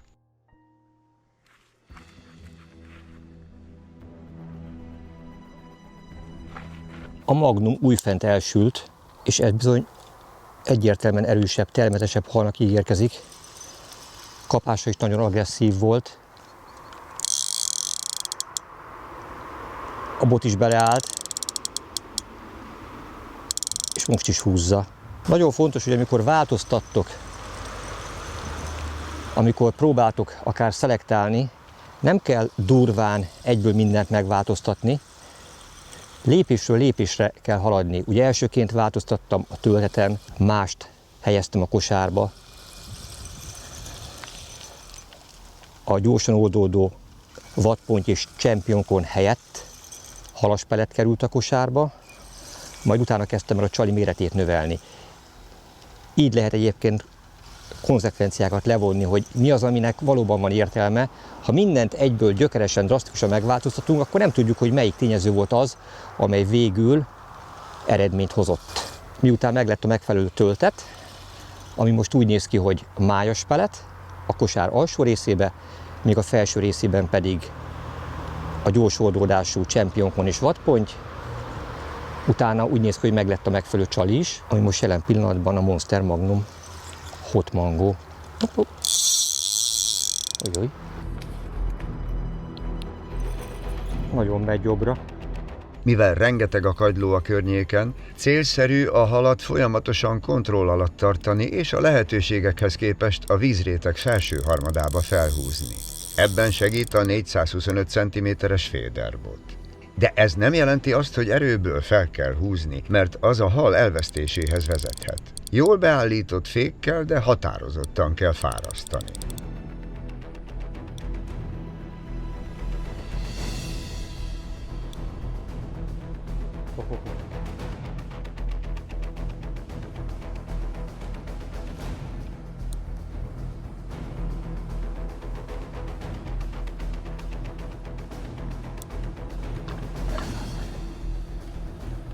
A Monster Magnum csaliknak a sajátossága, hogy van egy belső kemény magjuk, és van egy gyors oldódású, finom ízes köpenyük, mint látható, ez már leoldódott, de ez a hajszellőkén maradt, ezt szippantotta föl a ponty, az akadás újfent tökéletes volt. Hát látszik, hogy ez már régóta zabálja a környék finom ízes kagylóit. Amikor a halak egyértelműen a vándorkagylót tekintik első számú táplálékuknak, akkor így megvastagszik, fölkeményedik az ajkuk. Ez egy természetes védekező reakció, hiszen állandóan hajszálrepedések képződnek azon, és így nem vérzik, nem sérül meg az. A horogütötte seb szinte észrevétlenül tűnik el benne. Hihetetlenül boldog vagyok, amikor minden elgondolásom ilyen rövid idő alatt is visszaigazolást nyer. Minden, amit kigondoltam, minden, amivel próbáltam kiszelektálni, és a környék nagyjait megfogni, lám, működik. Itt van a kezemben bizonyítéka.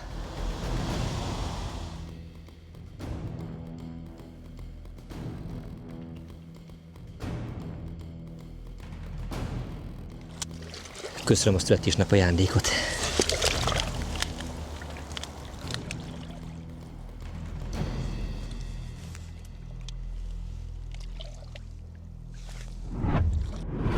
A kezemben látható Dart Metal kosár óriási előnye, hogy a kialakításának köszönhetően a középső részébe akár 24 mm átmérőjű csalit is belehelyezhetünk. Ekkorára nekem nem volt szükségem, elegendő a 20 mm-es is ahhoz, hogy szelektálja halakat.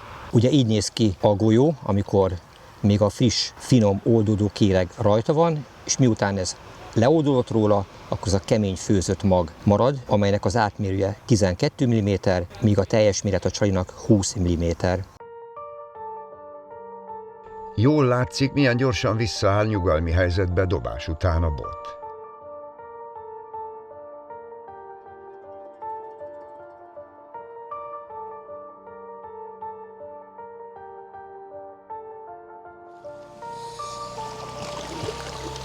Milyen méltóság teljesen kijött.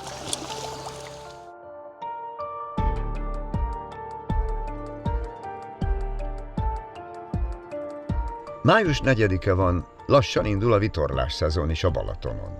Hamarosan vitorlások százai hódolnak majd a hobbiuknak a magyar tengeren.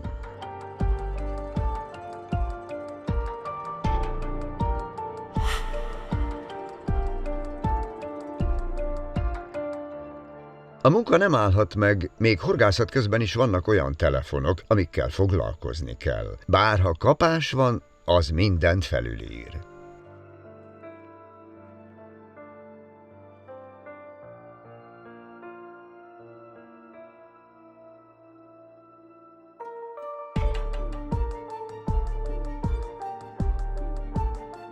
Egy újabb vehemens, nagyon agresszív erős kapás,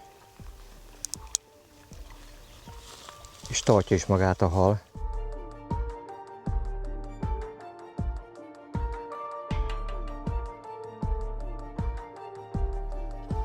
Az is egy érdekes dolog, hogy a halak zöme, főleg a termetesebbek, azok a 425 cm hosszúságú longcast féderbotra jöttek. Ennek két oka lehet. Ezzel egy 10-20 méterrel nagyobb távolságot tudok elérni. A másik ok pedig lehet, hogy azért csak számít, hogy ezzel inkább jobbra dobok, míg a másik botta pedig balra, és a termetesebb halak azt a zónát részesítik előnybe, ahova ezzel be tudok dobni.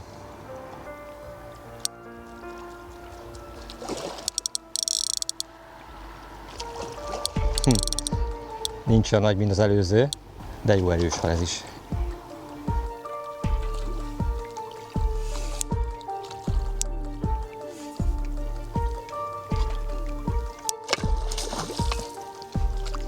Háttérben itt mennek az autók, itt a hatalmas forgalom, és ez a halakat cseppet sem zavarja. Nyilván ennek köszönhetően könnyedén meg is lehet közelíteni, tehát a Balatonnak egyik olyan partszakasza, amely bárki számára elérhető, és ezzel a módszerrel, lám, a metódtechnikával ilyen szép halakat lehet fogni rövid idő alatt is. Na most mi van? Nehogy bántsd a halamat. Figyeld! Hal is látta szerintem a hattyút, milyen szépen kikerült-e. Még nincs 6 óra sem, nem egész 5 órával ezelőtt dobtam be a végszelékeket, és ez idő alatt, hát 10-ig számoltam a pontyokat, a kisebb méretűeket, majd elengedtem, de hogyha nem változtatok, hogyha maradok az eredeti 2 csalinál és gyors eredetőanyagnál, akkor szerintem ahány dobás lett volna, annyi pont jött volna ki ezekből az átlag méretűekből. A későbbiek folyamán egyértelmű célom az volt, hogy próbáljak nagyobbakat fogni, és ez is sikerült. Szóval sokadjára bizonyosodott be, hogy a metódféder technika a legnagyobb vizeken, így a Balatonon is tökéletesen használható, rendkívül eredményes egy rövid, néhány oroszás horgászat során is. Így ha ti is szeretnétek átélni a halfogásnak ezt a gyors és hatékony módját, akkor azt javaslom, hogy az itt látható metódféder szerelékkel, egy távdobásra alkalmas féderbottal és az előbb vagy korábban bemutatott csalogott anyagokkal próbálkozatok. Nem kell más ehhez, mint fél-fél csomag championkorn és wattponty etetőanyag keveréke, de lehet, hogy még ez is sok, nekem is csak azért fogyott el ennyi, mert egy részét a hattyú megette. Viszont ha termetesebb halakat is szeretnétek, akkor ezt a pelletkeveréket javaslom, 2 és 4 mm-es uni, ebből is fél-fél csomag elegendő, de fontos, hogy mindezt ezzel a fűszeres vörösmáj Fantázia nevű máj és csípős paprika kivonattal ízesítsétek meg. A csalik tárháza is elég gyorsan leszűkíthető. Ha gyors horgászatra van szükség, gyorsan szeretnétek halat fogni, akkor hozzatok magatokkal egy-egy doboz Legend Wafter édes ananászt és egy doboz Mega Spécikorn egzotikus ananász ízesítésű változatot. Ha pedig halszelektálásról van szó, akkor nem maradhat otthon a Monster Magnum Hot Mango változat.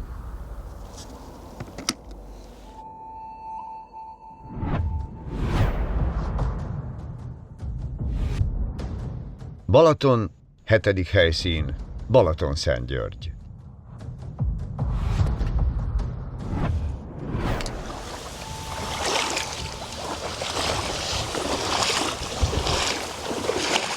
Ezt a nagy balatoni horgásztúrát a mellettem sétáló fiatalemberrel, csapattársammal és barátommal, Szólyák Benedekkel kezdtük meg, és remélhetőleg, ha sikeres lesz ez a mai, illetve éjszakai horgászat, maximum egyébként 24 órát terveztünk horgászni, szóval, hogyha ez eredményes lesz, akkor várhatóan együtt is fejezzük be.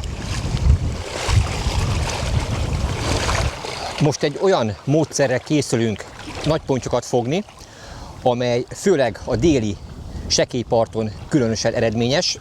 Mint látjátok, melles csizmákat vettünk fel, amíg a melles csizma engedi, besétálunk. Parttól hány méterre lehet szerint besétálni, úgyhogy nem fog ellepni minket a víz? Hát hamarosan kiderül, most szerencsére a hullámok nem túl nagyok, de azt gondolom, hogy egy 100, maximum 150 métert fogunk tudni sétálni. Onnan megdobunk még egyszer ennyit, és akkor így kerülnek be a szerelékek erre a halfogó távolságra, ami jelen esetben durván 300 méter lesz.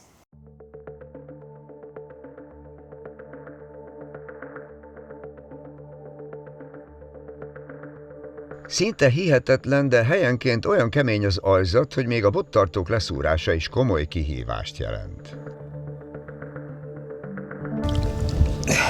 Ott én nem tudtam leszúrni, itt már jobb az alja. Ott jobb? Aha.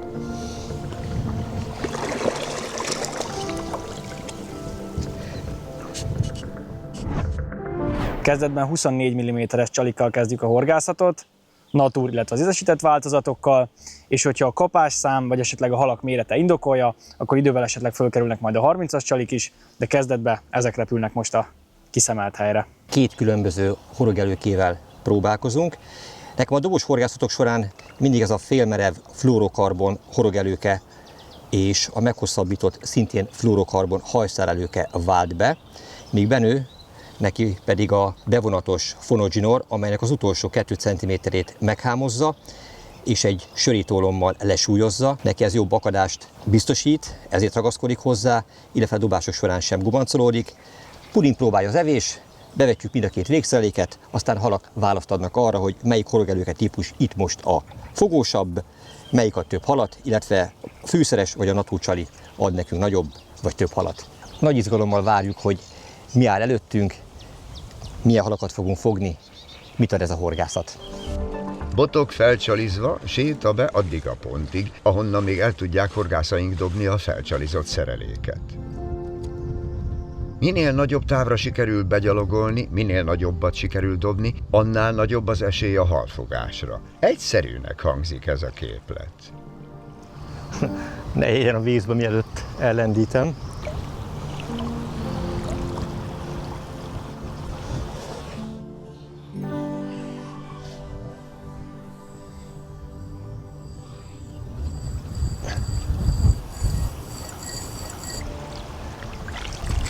Most pedig rá kell tenni a bottartóra. Ha van fárasztó horgászmódszer, akkor ez tuti a dobogón van valahol ebben a kategóriában. Melles csizmában gyalogolni 300 métert botonként, ahol térdig, hol feljebb érő vízben, hamar lemeríti az akkumulátorokat az emberben.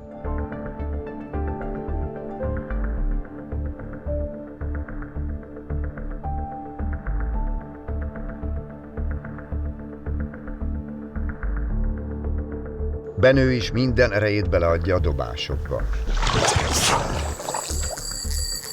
A siker egyik kulcseleme ez.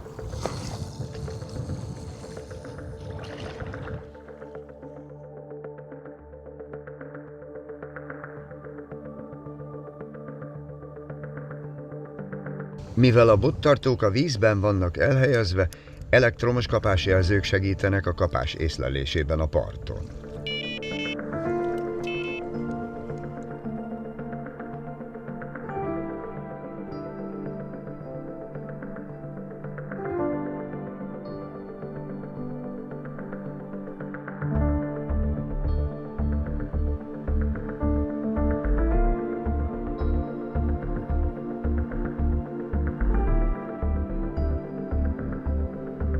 Gábor és Benő erre a túrára két Black Edition Kaivo LR425 és LR390-es távdobó nagypontyos horgászbotot hozott magával. Mind a 4 botra BC 10.000-es orsó került. A végszerelékek bekerültek a helyükre, de mivel egy rövid, ugye maximum egy éjszakás kalandra készülünk, illetve hát nyilván a nappali órákban is próbálkozunk, de mit javasolsz? Milyen stratégiával horgásszunk, illetve mennyit etessünk? Ez alapvetően egy gyors horgászat, ahol nem a szelekció a lényeg, ez miatt 24-es csalikkal fogunk etetni, és mint azt már korábban említettük, hogyha esetleg indokoltá válik, akkor majd 30 mm-essel csalizni, de kezdetben 24 mm-es csalikkal fogunk csalizni, meg nyilván etetni is. Ehhez pedig én dobócsövet javaslok, mivel hogy jelenleg a Keszthely öbölben horgászunk, ahol az átlagmélység nem túl nagy, 1,8 vagy maximum 2 méter, így azt gondolom, hogy spombozni kontraproduktív lenne ebben a sekély vízben. Így most ezzel a csővel nekivágunk a víznek, aztán ahonnan dobtunk. Hogyan? Tehát spombozni azért nem érdemes, mert? Hát mert hangos.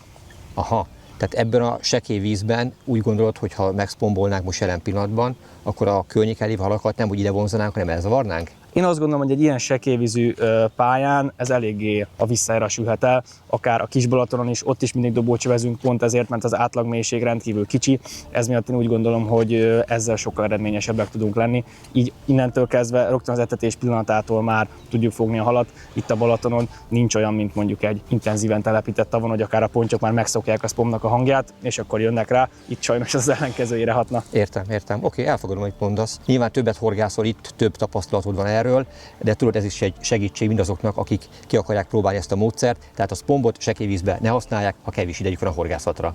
Leegyszerűsítve igen, nyilván, mint említettük, a déli partnak is vannak másik szakaszai, mélyebb vizei, az megint egy külön történet, de itt most a mi horgászatunknál ez az iránytadó. Előkészítettük már az etetésre szánt csalogatóanyagokat. Ugye a Krill Naturból 24 mm-es változatból 2 csomaggal tettünk ebbe a vödörbe, még a másik. Ez pedig a 24 mm-es Indian Spice, amiből majd fokozatosan adagolunk a 2 zacskó natur változathoz. Azért, mivel ez egy gyors horgászat, mint azt már említettük, itt alapvetően nagyobb darabszámra fogunk horgászni, mint egy átlag horgászatnál. Innentől kezdve ezzel a csalival egy kicsit gyorsítani tudjuk az egész pecának a ritmusát, úgyhogy mindig csípünk majd hozzá, és ez kerül be annak érdekében, hogy a natur változattal ne lassítsuk le teljesen a pecát. Na meg hát dobócsővel nem is lehet azért itt 10 kilót becsövezni, bár jó kondiba vagy, de nincs is rá szükség. Majd meg is edződünk itt a kibesétálgatással. Igen, tehát 3 csomag boilie egy ilyen horgászathoz valószínűleg pont elegendő, igaz? Alapvetően igen. Természetesen, hogyha olyan halmennyiség lesz előttünk, akkor nyilván majd veszünk még elő egy-két zacskót. Sok éhes szájat kell etetni, reméljük, de ennyivel fogjuk megkezdeni a horgászatot. Menjünk, etessünk be. Ez tökéletesen egy helyre megy. Ügyes vagy. Nagyjából. Távolság is jó. Hopp, az viszont ponty volt. Láttad? Láttam, hát itt van már. Ja.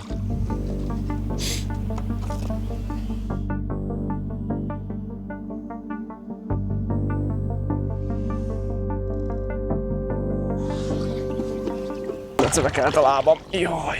Belesüllyedtél szabba? Aha. Magasabbról könnyebb dobni. Jó, hát most kihasználjuk azt, hogy te magasabb vagy. Megérte a szüleimnek etetni kicsit. Meg jobban fiatalabb, nőjek. meg erősebb. A dobócső pontos használata nagyon sok gyakorlást és megfelelő fizikai állapotot igényel. Nagyon jól csinálod. Jó nézni. Örülök, hogy kényelmes ezt a vödröt tartani. Ez is komoly feladatám. Tehát most érted? Kiesik a kezemből. Ebbe az oldalszélbe csövezni is egész kellemes. Az időjárási körülmények egyébként megint csak kedvezőek. Szerencsénkre igen, reméljük, hogy a halaknak is tetszeni fog. Lassan jön a fényváltás, reméljük az első kapás együtt érkezik majd a naplementével. A besétálós horgászat egyébként kiváló azok számára, akik előszeretettel hagyják ki a lábnapot. Na most én természetesen évente legalább 2-szer lábazok. Minden másra meg itt a dobócső, felsőtest, úgyhogy még hogy a horgászat nem sport.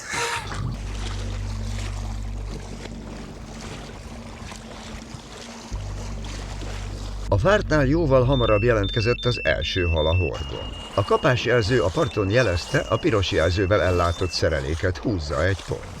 A sport folytatódik. Séta be a felszereléshez, a zsinórról levenni a zsinórsüllyesztő olmot, és kezdődhet a fárasztás.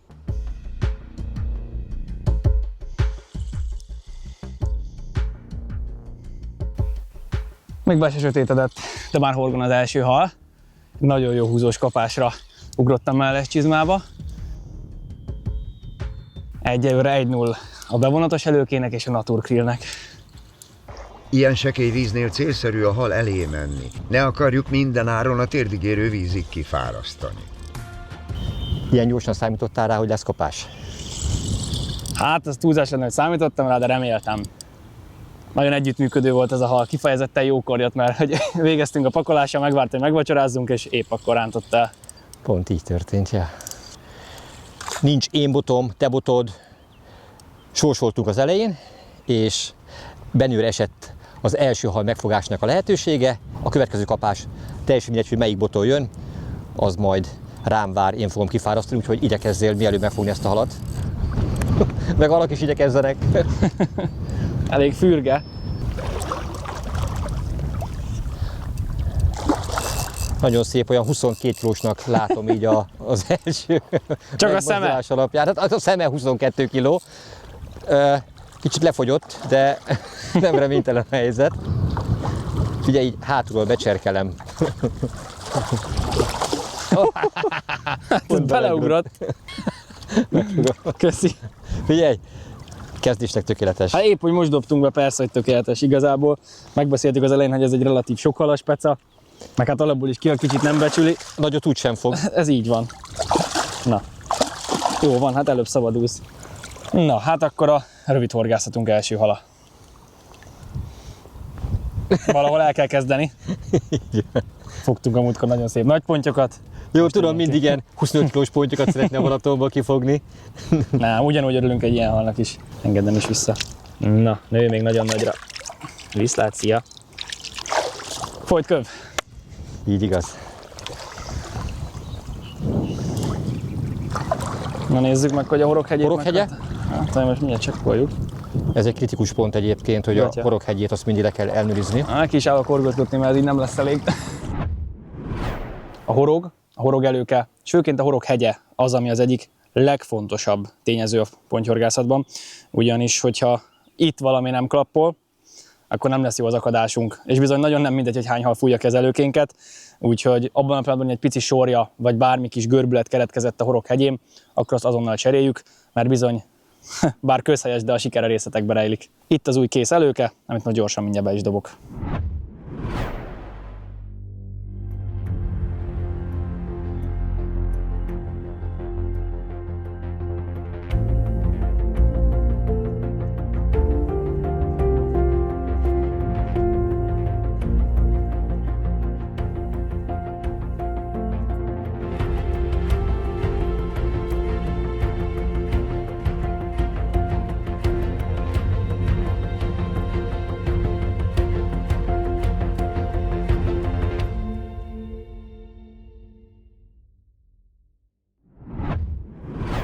Benőnek az első hal a 390-es Black Edition Kaivo botra érkezett, így ennek szerelékét kellett visszajuttatni minél távolabb a parttól. A szuperlassítás megint szenzációs képeket ad. Megfigyelhető a bot feltöltődése és az, ahogy kilövi a csalit. Mivel térdigérő vízből dob, a bot spitz így megérinti a vízfelszínt. De az elért távolság magáért beszél. És hogy ez milyen sebességű volt a valóságban? Íme.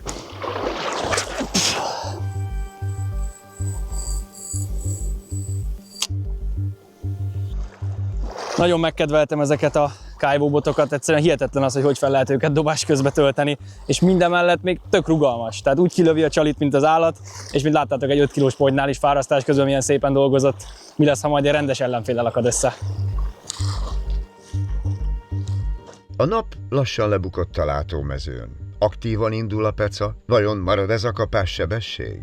A kérdésre hamar megkaptuk a választ.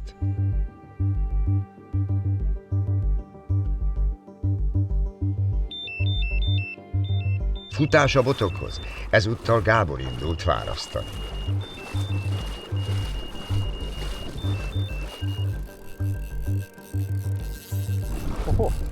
Az újabb jelentkező. Nem semmi élmény ilyen háttérrel halat fárasztani. Mint látjátok, használok zsinórsüllyesztőt is. Ezt elfelejtettem levenni, de mindjárt jön Benő és segít nekem ezt leakasztani. Segíts légy szíves leakasztani? A bot felvétel előtt le kellett volna vennem, de jó, hogy jössz segíteni. És leakasztott, köszönöm szépen, Benő. Igazán nincs mit, legközelebb is. Milyennek érzed? 22,5 Centi? Franco. Jó le. Becsmérelted a halamat. Fordul a szél egyébként, most már szinte teljes hátszélünk van, míg eddig oldalszél fújt. Panoráma az nem gyenge. Gyönyörű. A naplemente időszakában. Balatoni gyerek vagyok igazából születésem óta. Most már szerencsére 3 éve itt élek, de egyszerűen ezt a tavat, ezt a panorámát bármelyik pontjáról a tónak, de nem tudom megunni. Megértem. Figyelj, ha már a sötétség beállta előtt jött 2 ponty, akkor valószínűleg nem csinálunk rosszul semmit, sőt. Mi lesz még az éjszaka? Hát Egyelőre elég biztató. ha a papírforma érvényesül, hogy az éjszaka erősebb, akkor bármi megtörténhet. Tényleg, hiszen most kezdtük a horgászatot, naplementébe 2 kapás. Azért ez a Balatonon sem mindig van így. Szóval van, hogy mindent jól csinál az ember, és mégsem jönnek ilyen hamar a kapások. Ez most abszolút extra. Elég jó kapása is volt, hogy megindult vele, aztán amíg odaértél a bothoz, csak ment vele, az már hiába dobós peced, de azért ez ilyenkor is jobb halat sejtett. Mivel jött a ponty? Hát gondolom nem gyalog. Szerintem ez 2-szer akkora, mint a te pontyod volt. Mondjuk oda nem nehéz, hogy 2-szer nagyobb legyen. Nem tettem magasra a lécet, de hát ahogy megyünk bele az éjszakába, talán majd egyre darabosabbak jönnek. Ez így van rendjén.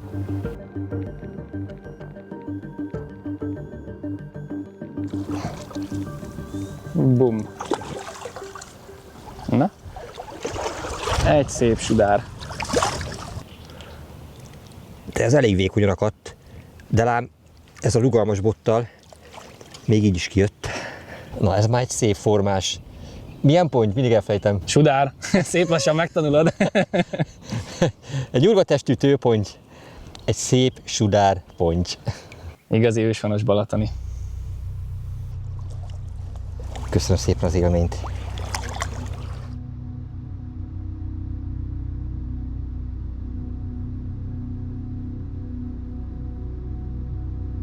A drón olyan képkockák megörökítésére is lehetőséget ad, amely perspektívát saját szemünkkel nem láthatnánk. A megfelelő dobópont megvan, koncentrálás, és repülhet be a hatalmas Balatonba a Csalin. Mindez madártávlatból még lenyűgözőbb. Pörgessük fel egy kicsit az időt. Hogyan úsznak el felettünk a fellegek, és járkál Benő és Gábor kibe, hogy frissítsék a csalikat. Bal egyes bot ismét jelez, Benő a soros.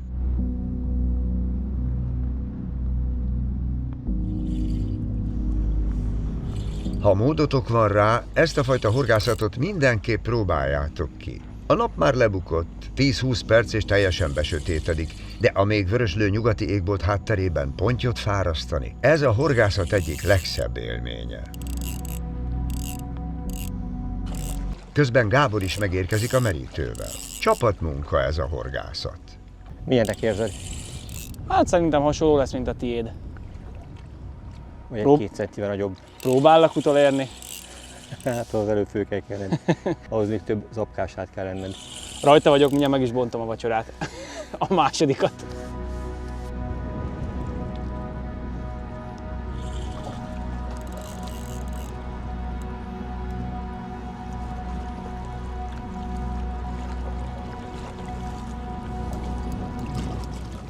Ez is megvan.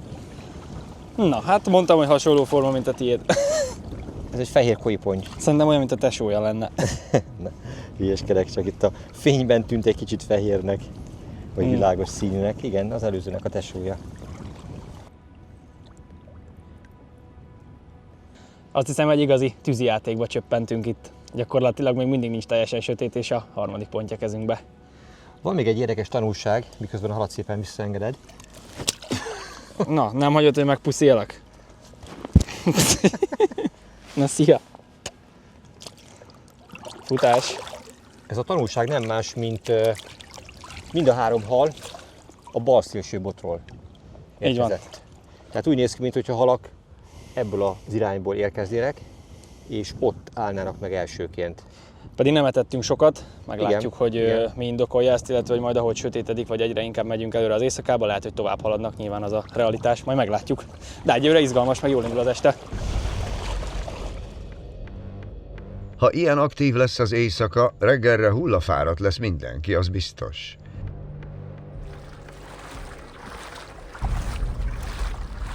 Épp hogy besötétedett, és megint a bal egy jelzett.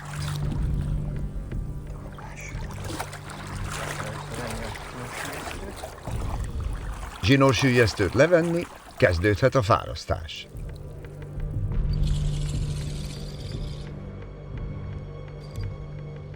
Most már teljesen besötétedett,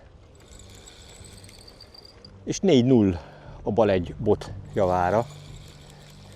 Eddig minden kapás a bal szélső botra érkezett. Érdekes, hogy mennyivel jobban működik ez, mint bármelyik másik, miközben a csalik tök ugyanazok, mint ezen.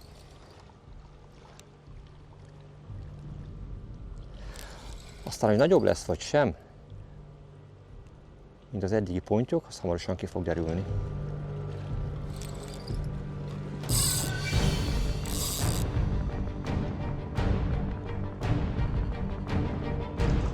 Horgászaink tudták, hogy a hal elé kell menni, de úgy néz ki, ezúttal elkéstek. Valamiben megakadt. Benne van valamiben. Benne. De jó. Menjünk elébe. Kijött? Még nem. Milyen messze van? Túl messze nem lehet, már hallottam, hogy lotykol. Kijött? Nem. Add a zsinort. Benő a kezében tartott főzsinór mentén haladt. Megvan a bűnös. Valamiben megakadt a zsinór.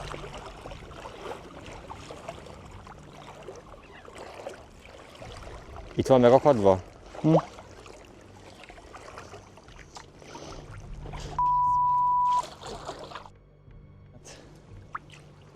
Hol már természetesen sehol. Meg. Pont a végén akadt le a hal. És ez meg ráadásul vaskarú. Sajnos ilyen tereptárgyakat rejt a mederfenék. Ha még ki tudnám szedni, de nem. Életveszélyes betonacél. Itt a térdig érő vízben, ami szerencsére meg mi találtuk meg, és nem egy strandoló. Rajta a szerelékünk, Ja, és ez nem ez is, eltörött. nem is Aha. találok erre szavakat. Sajnos a hal oda lett. Leakadt. Az emberi felelőtlenség, ne továbbja, úgy gondolom. Hát szerencse még a helyzetben az, hogy ezt egy hal találta meg. És továbbra is azt mondom, hogy nem egy horgász mellett csizmában, mert ennek csúnyabb vége is lehetett volna. Hát vagy egy szappos mondjuk leesik. Igen. Úgyhogy itt hívnám fel mindenki figyelmét, hogy vigyázzanak nagyon a Balatonon, mert sajnos nem mindenki olyan gondos, mint azt egyesek gondolják. Hát most kivisszük, aztán kidobjuk.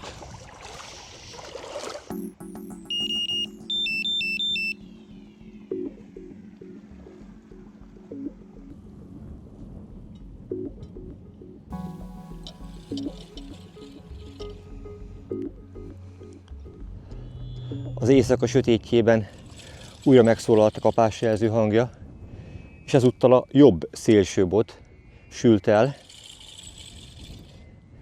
amelyre már 30 mm-es nagy golyó került. Gondoltuk, hogy ha ez így folytatódik, mint ahogy szürkület környékén történt, akkor itt egy percalvás nem lesz. Érdekes, hogy eltelt az utolsó hal vagy akció után, ugye sajnos elment, legalább 2 óra hossza, úgyhogy nem volt semmi. Jó, hát a nagygolyók kicsit lelassították a kapókedvet, de bízunk abban, hogy esetleg nagyobb méretű hal került most így horogra. Jó nagy kört tett meg, egész elment balra. Az összes zsinort garantáltan megkerülte, ezért jó, hogy elsüllyesztettük mindegyiket. Így nem kell attól tartani, hogy összeszedje azokat.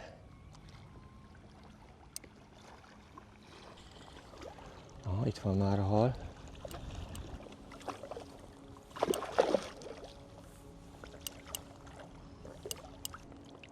Mm-es Indian Spice fűszerezésű grill golyó tökéletesen, tűpontosan beakadt ide középre.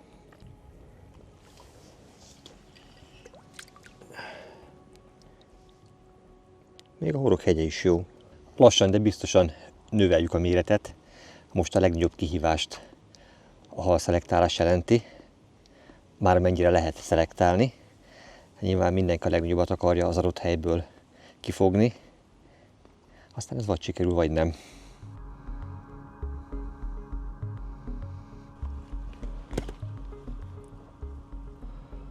Ide akad be a horog. Ezt fertőtlenítettem.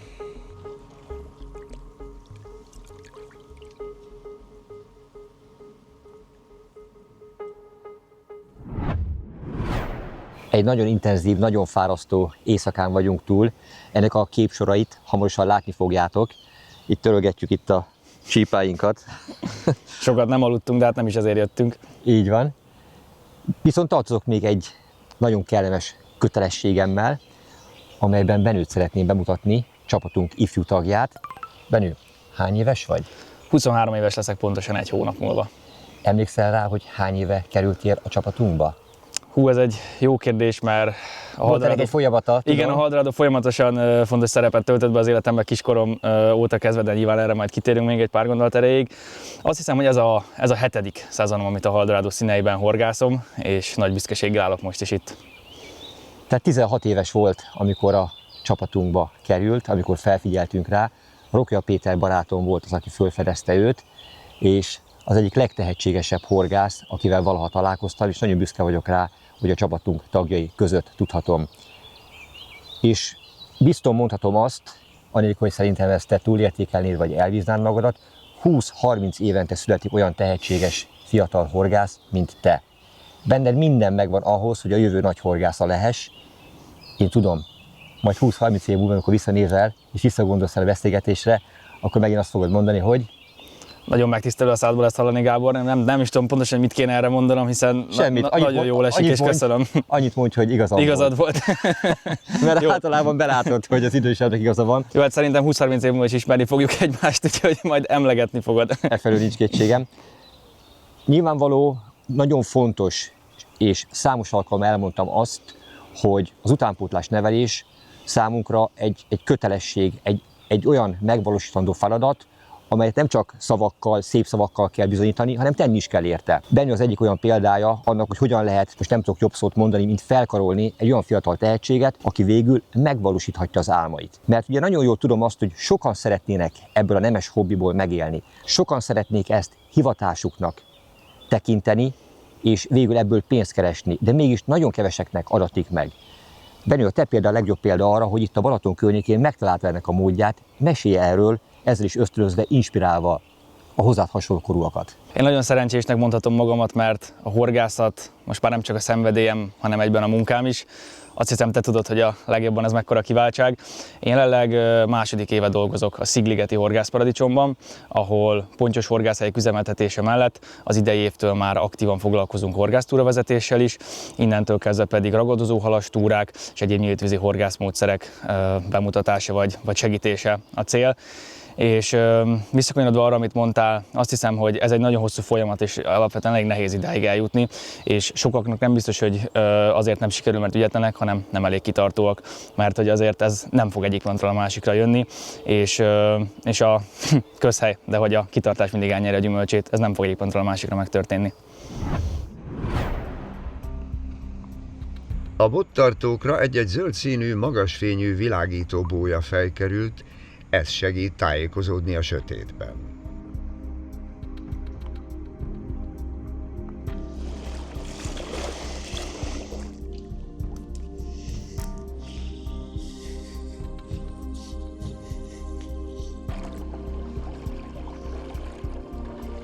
Ezúttal egy komolyabb hal akadt a horogra. Benő a lehető legóvatosabban fárasztotta. Semmiképp nem akarta elveszíteni a halat bármilyen okból. Épp hogy visszaengedtük Gábor halát, szinte mellecsizmából se volt idő kibújni. Megérkezett a következő kapás. Meglátjuk, hogy mekkora lesz.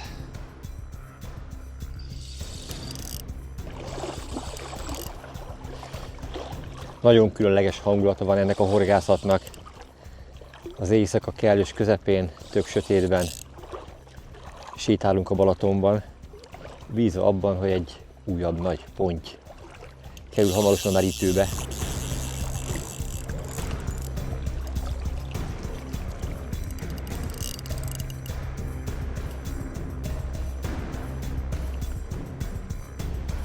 Lassan megérkezünk a dobópontot jelölő dőlőbójánkhoz. Igen, most már közelít. Talán egy kicsit jobb súlya van.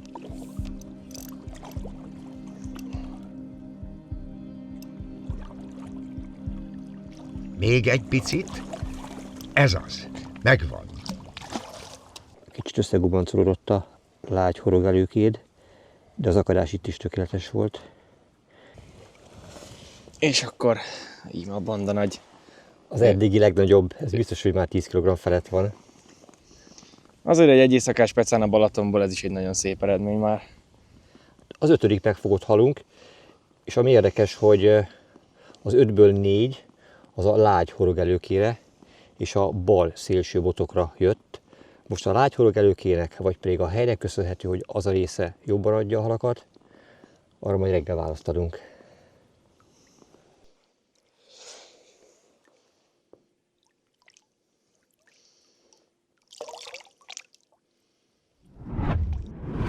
Egy korábbi filmben beszélgettünk már arról, hogy te tulajdonképpen a Haldorádón nőttél fel. Ez egy nagyon kedves, az én szívemnek igazán kellemes történet. Mesélnél erről egy kicsit bővebben? Erről mindig szívesen mesélek, vagy beszélek. Azt hiszem, hogy legutóbb a Tiszatavon beszélgettünk erről. Bár most már természetesnek tűnik, hogy itt állok melletted, de azért tudom azt, hogy ekkora Benőnek ez mit jelentett volna kisgyerekkorában. Nem túlzás azt mondani, hogy Haldorádó filmeken nőttem fel. Sose felejtem el, kisgyerek voltam, szerintem épp, hogy járni tudtam, mikor már ugye horgászbotot lógattam, spitzbolt, akkor is a halak érdekeltek a legjobban. És édesanyukám szerette volna valahogy lekötni a figyelmemet, leült akkor még asztali számítógép elé, és akkor bepötyögte, hogy horgászfilmek, hogy a kisbenő valahogy a fenekén maradjon. Na hát ennek az lett az eredmény, hogy értelemszerűen a te filmédet találta már meg, akkor 20 évvel ezelőtt is, és én akkor órákat ültem a gép előtt, és csak néztem, nyilván sok mindent még nem értettem belőle, de láttam a halakat, és nagyon tetszett akkor is. Anyukám pedig fogta, és egy ilyen kis öntapadós cetlire ráírta, hogy Haldorádó, kiragasztotta így a gép mellé, és akkor onnantól kezdve pedig én mentem, és már magamtól bepötyögtem. Innentől kezdve 3-4 éves koromban az első szó, amit le tudtam írni, hogy az nem más, mint a Haldorádó, és ebben nincs túlzás. Neked már akkor megpecsételődött a sorsod, már akkor tudtad, hogy ebbe a csapatba fogsz tartozni, és az élet úgy sodort, hogy valóban közénk is kerültél. Talán az élet is úgy sodort, de olyan típusú gyerek vagyok, hogy aki az álmaiért, vagy amit a fejébe vesz, azért megdolgozik, és nyilván ez a kettő valahol összeért, mert én, ahogy te is mondtad, egykor valahogy éreztem, vagy tudtam, hogy egyszer összeér az utunk, és nyilván ez kemény munkával egyszer meg is történt. Mutattál egy fotót, az első közös fotónkat, ahol melyik kiállításon találkoztunk? Nem emlékszem a pontos dátumra, de azt hiszem, hogy a 2014 vagy 2015-ös horgászsón készült az első közös fényképünk. Hát remegő kézzel mentem oda, hogy Gábor, adj egy aláírást, légy szíves. Nem változtunk, vagy egy kicsit az elmúlt pár Csak szebbek lettünk. Igen, te azért szépen megnőttél, szép nagy felnőtt lettél. Hát Benő, tényleg nagyon büszke vagyok arra, hogy egymás mellett állhatunk, együtt horgászhatunk, és tudom, hogy nagy jövő áll előtted. Kívánom, hogy minden álmod valósuljon meg. Gábor, részemről megtiszteltetés, mindent köszönök, és még sok közös horgászatot. Folytatjuk. Köszönöm. Éjszaka nem sokat pihent a csapat. Folyamatosan egymást érték a kapások. Benő, Gábor, ez volt az előre megbeszélt sorrend. A sötétben, ahogy körbevesz minket a víz, a túlparti városok fényei kirajzolják a Balaton körvonalát. Hihetetlen látvány.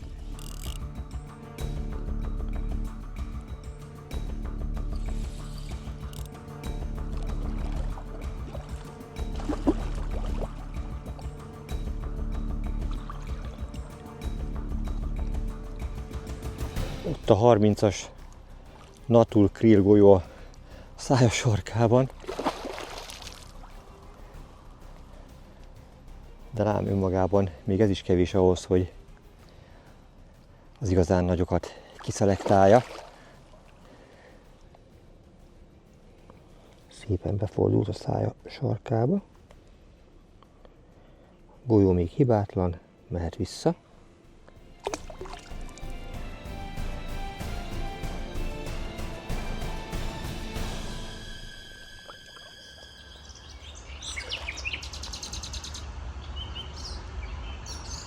A nap felkelte, a világon mindenütt szép, de ilyen háttérrel felejthetetlen élmény a horgászoknak.